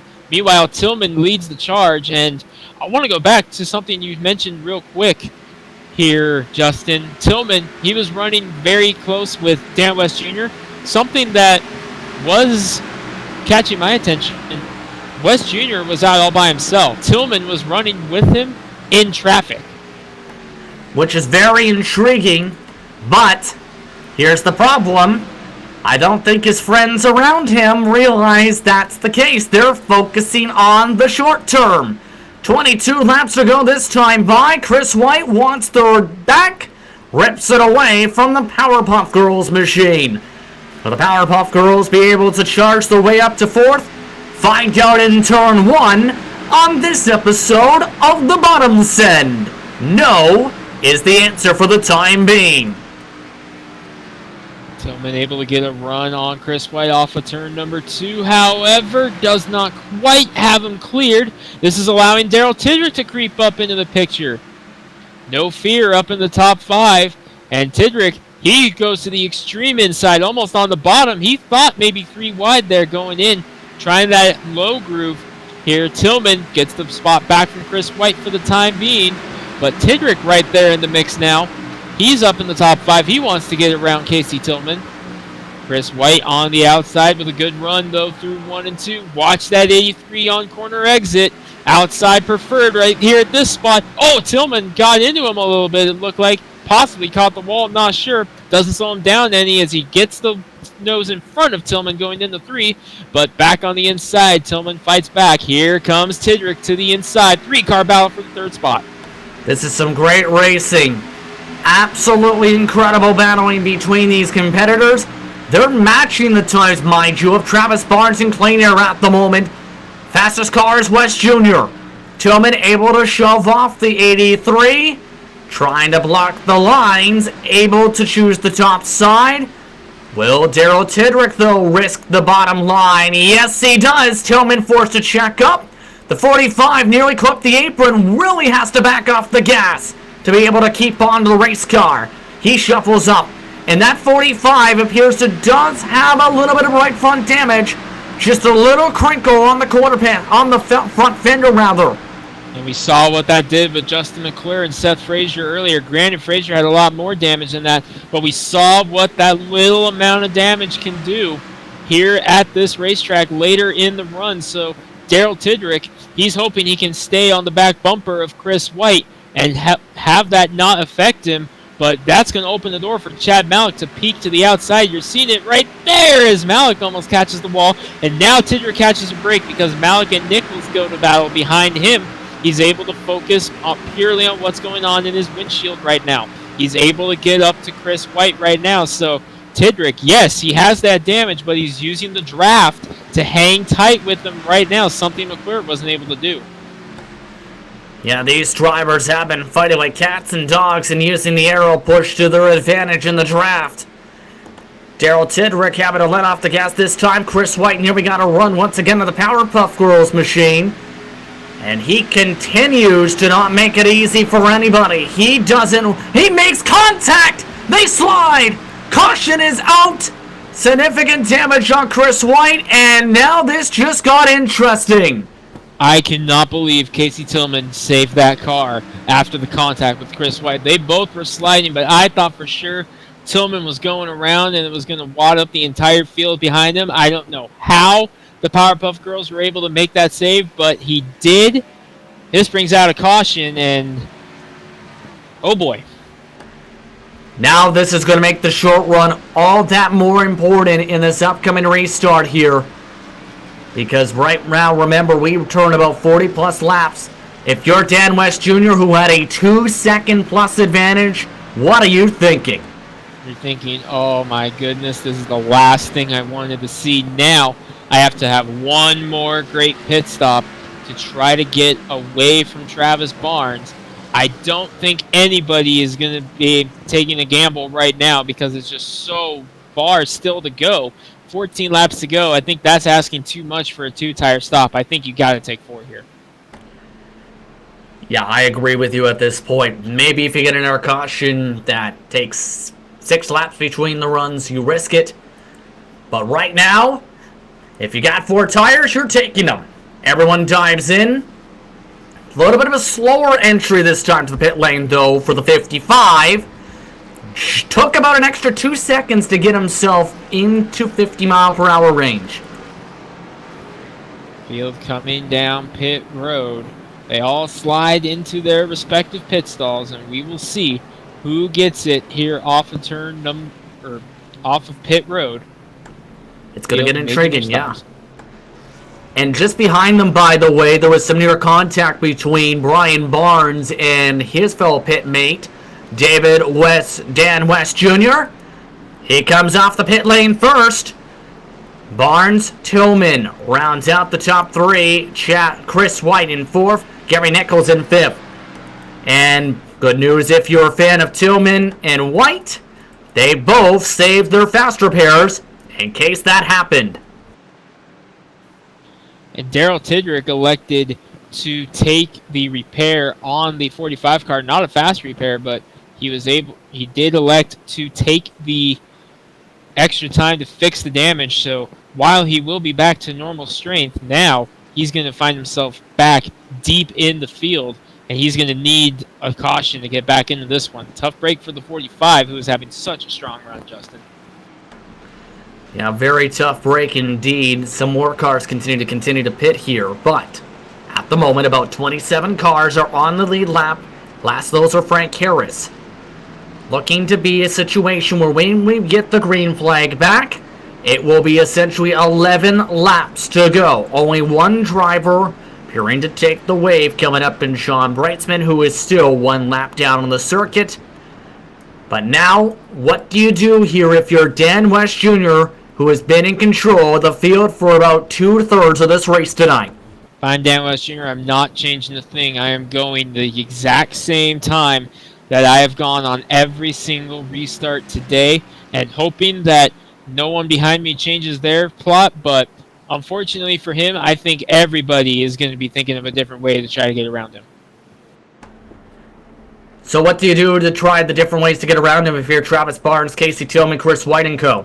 If you're Travis Barnes, you have to time that restart as close to when West goes as possible. You've seen him all day as Barnes has been right up there. He's been studying him. He's been going to school. He was able to get down behind him on that last restart and not lose too much time. However, I don't think Casey Tillman is going to allow that to happen. He has had such a strong run in the 92 for the last 20, 30 laps or so, going from 20th to 3rd to now have a shot at the win here in this 92 car. This is not done as Dan West Jr. with a big scuff there. Almost got into Travis Barnes. So maybe West might be playing some head games perhaps, or was that just an honest slip-up? I think it was more so an honest slip-up, seeing wave around car going, smashing the gas while you try to warm up the tires, and accidentally hooking it towards the right a little bit. But Dan West Jr.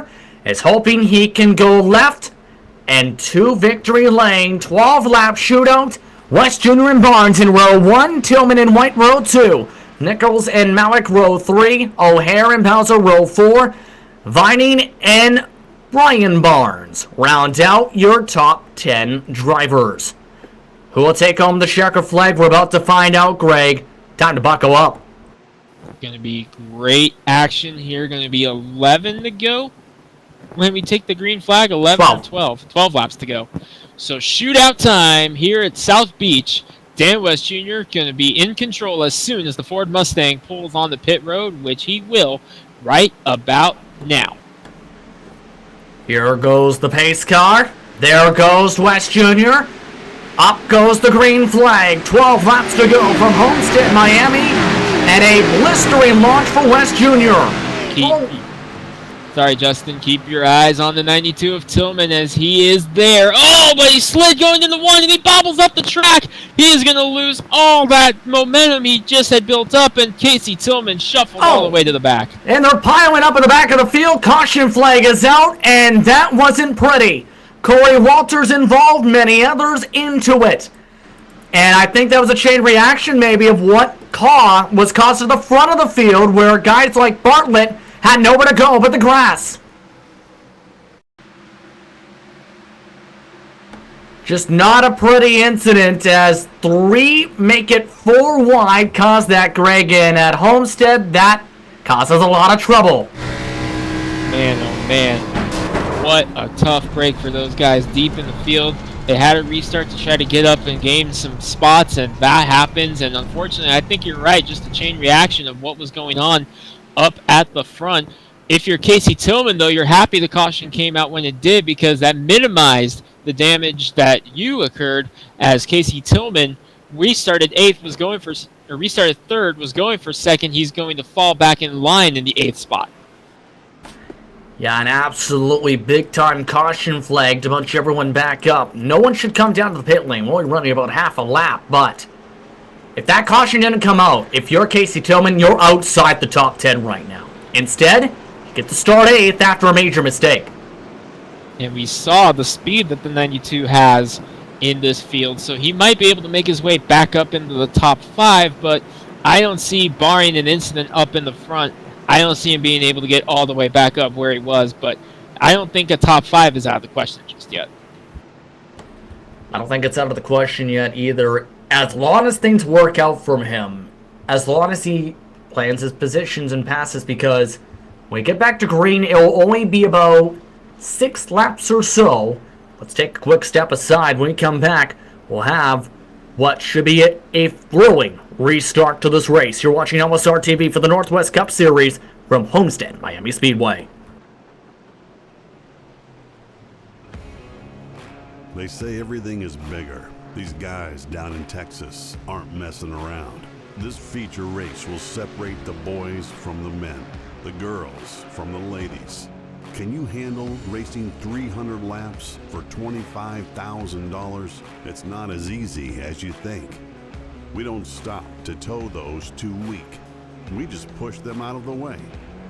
We don't run 20 laps. We run 300 each night. We don't care about what you and your boys have under the hood. Bring all you got. Don't be scared. Call my Cowboy Jack today to get signed up. It all goes down on October 2nd and 3rd in Mesquite, Texas, just outside of Dallas. Kenny Wallace is coming back this year to try again. You don't have excuses. Go to LoneStar600.com now.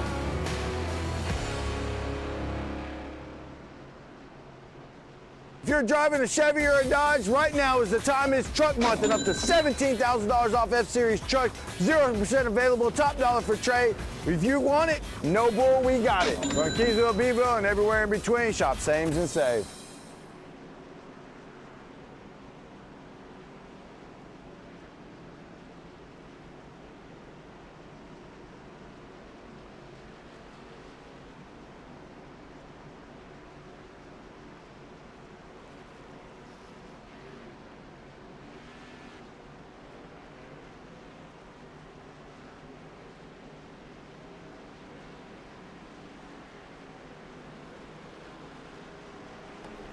Welcome back, everyone, to virtual Homestead-Miami Speedway for more coverage of the Northwest Cup Series. Here on LSR TV, Justin Prince alongside Greg Rentz with Charles Wooden in the director's seat. Drivers now getting behind the pace car, 1 to go signal, and this is going to get interesting. 7-lap shootout coming up for these competitors. One of the biggest gainers because the caution flag timing, Gary Nichols went from 6th to 3rd in the span of about 300, 400 meters.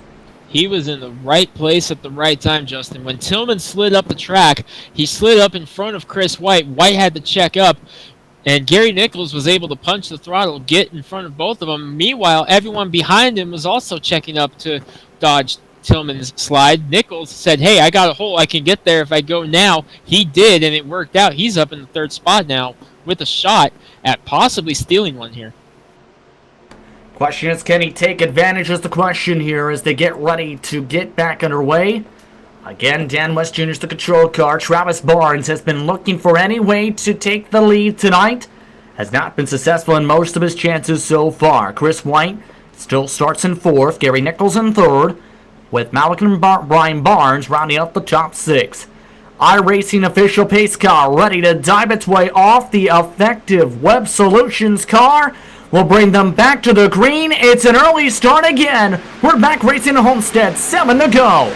Barnes has an opportunity to get down to the bottom if he gets down right now into turn number 1, which he does. He was able to match Dan West Jr. there better than anybody has, not just tonight, but last week at Texas as well. Barnes is going to get a peek on the inside, get right up to the back bumper, taking a peek low. They fan out behind him, 3 wide. Back there for the 4th position, but Travis Barnes is going after Dan West Jr. Travis Barnes, with his best shot in this race, pushes up the track, forced to check up. they've ran away by 7/10 of a second. It's between West Jr. and Barnes. 5 laps to go this time by as they continue to scrap behind them. And contact behind them. Nichols gets turned. Caution flag is out. And a big stack of involving 4, 5, 6 drivers sliding through the corner. I saw Devin West in the 15, Ryan Maines in the 13 caught a piece of that. So tough break for Gary Nichols, who we just talked about. The commentator's curse rears its ugly head once again.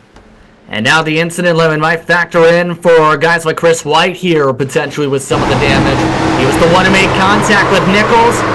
He tried to save it. Then Malik is the man who helped him around, and then Nichols got pummeled.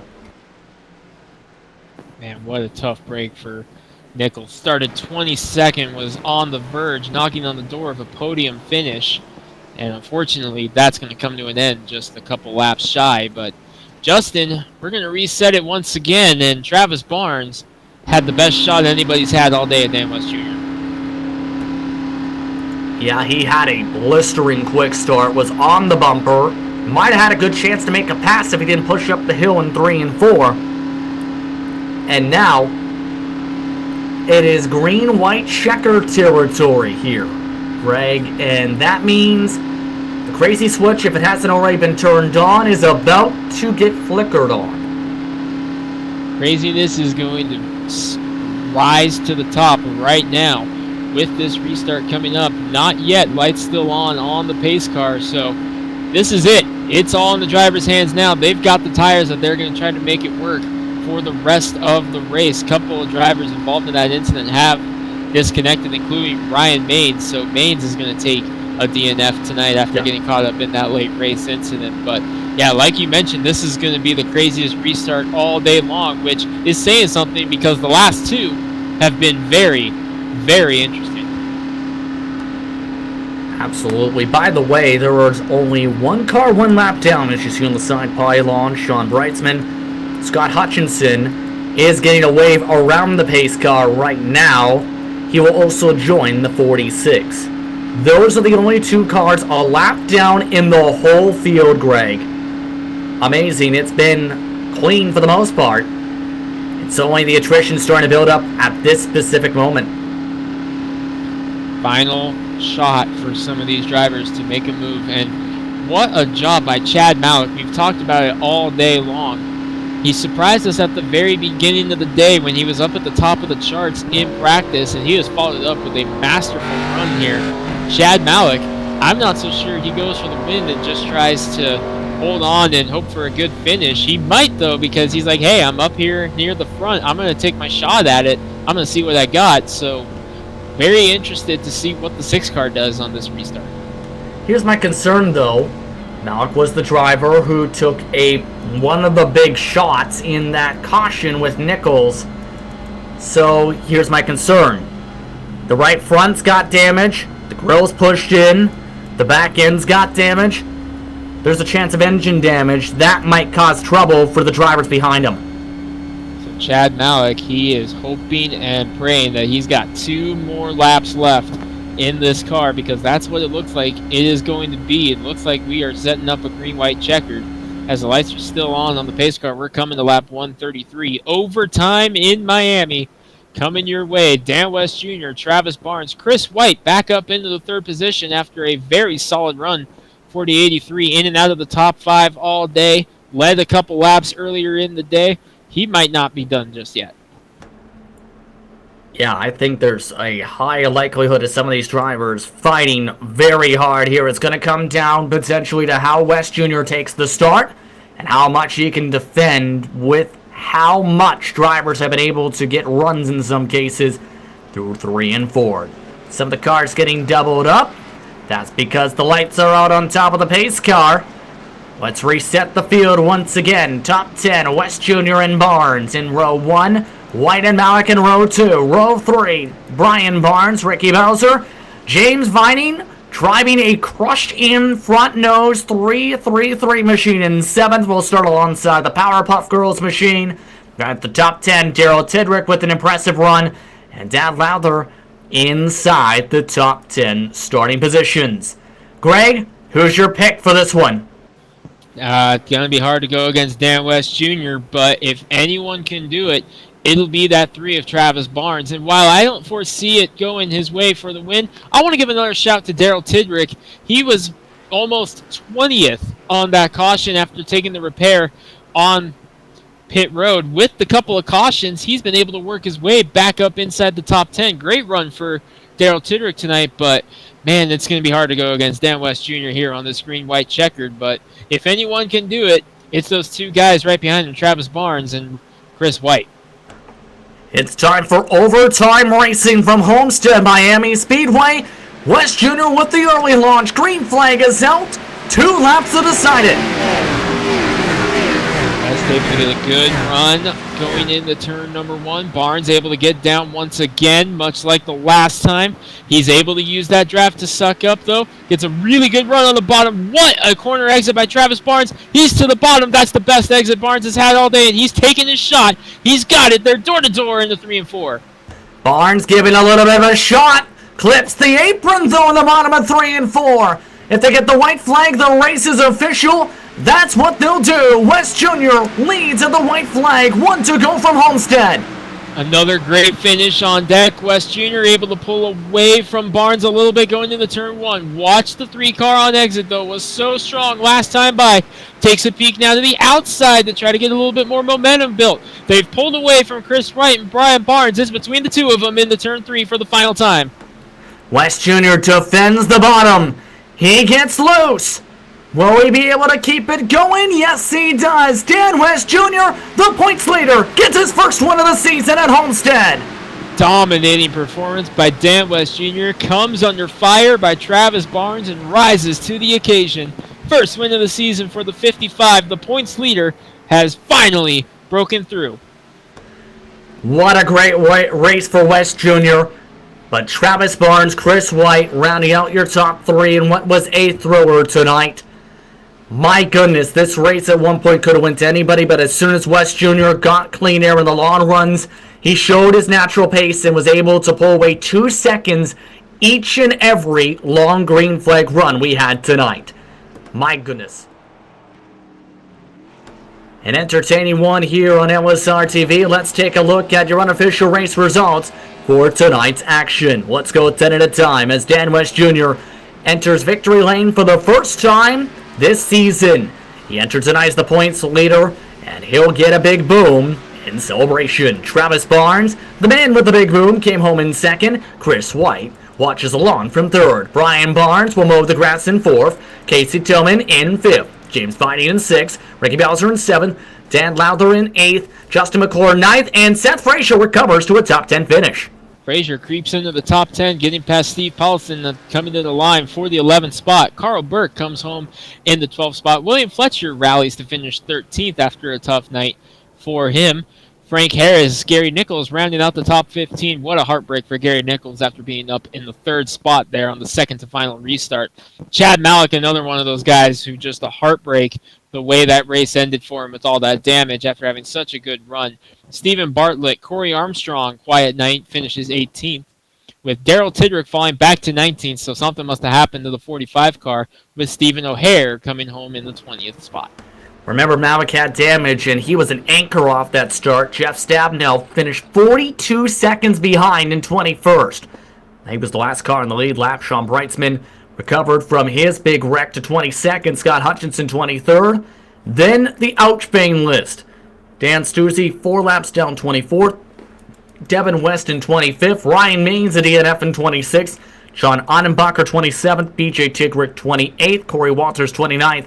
Daniel Masters rounds out the top 30. Rest of the field featured Bruce Lee Weaver, Scott Mann, Timothy Ricketts Jr., Brad Carpenter, Roy Grande, and Bill Ross Jr. on the DNFs. The DNSs tonight, Ray Fournier and David Kaufman.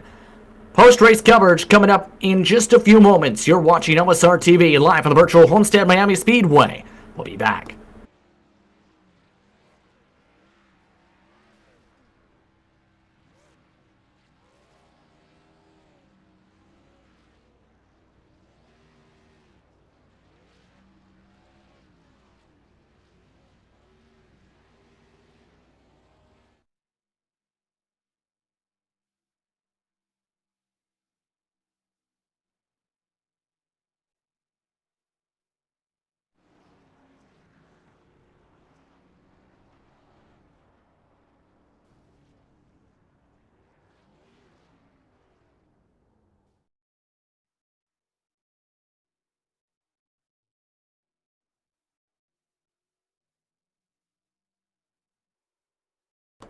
Welcome back to Homestead-Miami Speedway, where it was a thrower for Dan West Jr. coming away with a victory in the Northwest Cup Series. Justin Prince, Greg Renz, along with you, Charles Wooden in the director's seat for the Clan Wars Servers post-race show. Clan Wars Servers, the official communication partner of LSR TV. Let's start things off with our third-place finisher tonight. Chris White had some thrilling battles and tried to hold on to third all night like tooth and nail. Travis, first things first, you led your first lap since Daytona. How does it feel to come away with the top 3 overall tonight? Yeah, guys, excellent race. It was a tough race. It was a long race. It was tough. It was exhausting, and it's great to build on this a top 3 finish. It's been tough. It's been a tough season. Getting up there, leading laps. We got to do that tonight. That was good. Overall, good race. Very tough, and kind of feel bad in a way. Maybe I shouldn't be up here tonight. With that being said, kind of got into the 8 car of Gary Nichols. Probably ruined his race. Gotten through the 92 of Casey Tillman. I want to say they're both my fault. I have to go back and take a look at those, but it's just tough racing. It's tough out here. Yeah, speaking of the tough racing, you were fighting hard for third position in one of those long green flag runs. How difficult was it to try and go back and forth, try to hold on to position while trying to maintain tires, but also playing offense and defense at the same time? There's all different various aspects of it. You're watching out the windshield, seeing out what's going out in front of you. You're kind of rear view racing, watching out what's going on behind you. You're trying to move up, move down. You're trying not to get in anybody. It's just tough. And these tires burn up so easy. And that's one of the things I think I struggled with. I had a fast car, no doubt. It was, like I said, it was nice to get up there and lead some laps, battle with Dan and Travis there, and a couple of these other guys, but that right front took a hit. I want to say on one of those pit stops, it was down to about 50%. So, tires were a big factor in this one. Tires absolutely, definitely a factor, as seen with some of the hard fighting tonight and the clean air by West Jr. picked up. But it's going to be more hard battling at Bristol coming up. Your thoughts heading into what should be a lot of bumping and banging at Bristol with low downforce too? Certainly, Bristol is going to be a tough one, no doubt, just like the rest of them. I got a win there in the Xfinity Series, battled hard for that one. It's a fun track. I'm looking forward to it and can't wait for next week. Anyone you want to thank for being a part of your top 3 finish tonight, Chris? Certainly, I do this AMSOIL dealership stuff on the side, and so if anybody out there is interested in AMSOIL, I got the V-Twin oil change kit on the car this week, and you can always head over to interstatesynthetics.com and get whatever AMSOIL products you're looking for. I got to thank you guys up there with LSR TV. Fantastic job every week. These broadcasts just keep getting better and better. Got to thank all the guys out here that just come out and race, and these fields are keeping up with large numbers, and it's making it more fun, more challenging, more exciting, and just looking forward for the season. Congrats on the top 3 tonight, Chris. What a heck of a run. Appreciate that, and congrats to Dan there for the win. That was Chris White coming home in third. Your second place finisher, Travis Barnes, is standing by with Greg. Yeah, Travis Barnes, Greg Rentz, LSR TV, you got a copy? Yes, sir. Hey, Travis, good bounce-back run for you after the tough luck last weekend. Come home with another second-place finish. And, Travis, tell us about that battle there at the end with Dan West Jr. Yeah, I didn't really have, the tire-saving management going, but I had a good short-run car, and it showed. I just have to work with the steering ratio and stuff for that long run, but I really enjoyed racing with Dan. He did a really good job holding me off, and it's just incredible racing. Travis, you were really the one who was able to contend with Dan West Jr. You were the only one that was able to get to his door, and you did it a couple of times there. So were you saving it at all with those late race cautions, or were you just gung-ho from the drop of the green flag to the end on lap 135, as it turned out? I was just balls to the wall, It's just going. I didn't have anything else I could get to up to him. I had 12-1 in for the steering ratio, and definitely should have changed that because I was running the right front to 54%, and then that last caution was 66%. The only way I could keep up was if we had a late race caution with our tires. Well, you come up with a second place tonight at Homestead-Miami, Travis. But next week, we're heading to Bristol, and you won 3 races on the Northwest Tours Super Late Model Series this year. So dare I say, this short track falls right into your wheelhouse. You'd think so. I can't wait for it. Definitely going to be interesting. There's going to be a lot of close racing, a lot more closer than here, and I can't wait for it. It's going to be interesting. Well, we will see you back here a week from tonight here on LSR TV. But before we let you go, who you want to give a shout out to? Yeah, I'd like to thank Noah Allison and Allison Graphics for creating this new paint scheme. I'd like to thank Terry Bridges over at Northwest Race Support. He's been a really big supporter of me, and I'd like to thank my mom watching at home and everybody else who's put this on. Thank you guys up here in the TV booth, doing a great job. I could never do it. All right, that's Travis Barnes, second place here tonight in Miami. Congratulations, Travis. Thank you. And we're going down to Victory Lane, where Justin Prince has caught up with a guy who finally breaks through for that first win of the season. Yes, indeed. Dan West Jr. started from the pole, fought for a lot of the first third of this race, then dominated the final 2/3. Dan, how's it feel to finally get the monkey off your back tonight? It feels great. I thought we'd go green all the way, and then the cautions kept coming out, and I seen Travis back there, and I knew I was hurting because on the short run, I felt like I just didn't have the short run speed, so I don't know, the rhythm I was in, and then the little bit of the draft helped too, so I was pretty nervous actually. How were you able to get that good long run pace tonight? Because you mentioned you didn't have the short run pace, but it seemed like as soon as you got clean air, you were a rocket ship tonight. Yeah, I think in the beginning we were all kind of just feeling it out and seeing what, it like Travis and Chris were talking in regards to the right front tire, just trying to save that right front. So in the beginning, I was running there with Seth and Chris, and we were battling pretty hard, and so you're trying to pace, but then you don't want to get behind, if you will, and so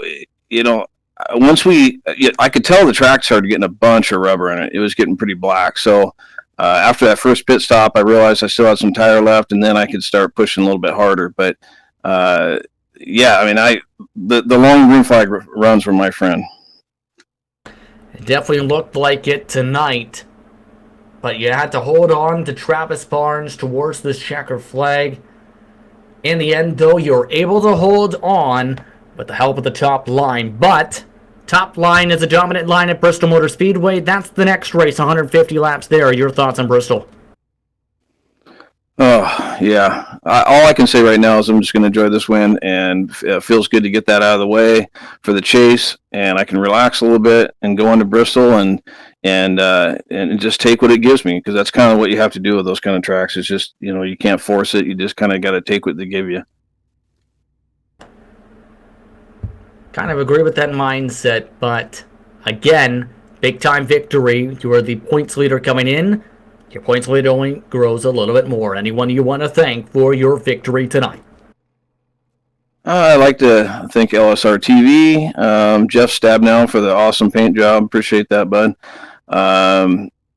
Effective Web Solutions, that they're on the car this week. And also, I'd like to thank Travis, man. He could have buried it in there on that into 3 there, and we had a little bit of contact, but he could have drove me up the hill and ended my night. So I appreciate that, giving me the room, and awesome run on his second place finish. Thank you. Congratulations once again on your first victory this season. Dan West Jr., heck of a job.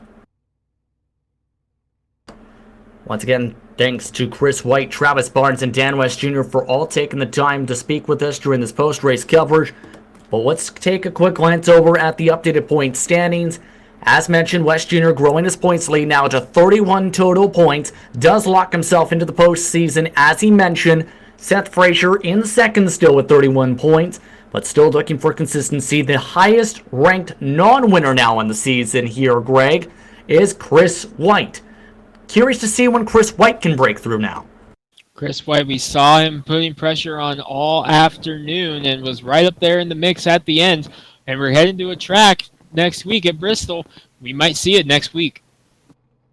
And your expectations for Bristol, because it was talked about by drivers like Christian Challenger from the eNASCAR Coca-Cola iRacing Series, where they expect the bottom line to not even rubber in. Your expectations, though, from Bristol, from what you've seen from that racetrack with the low downforce so far.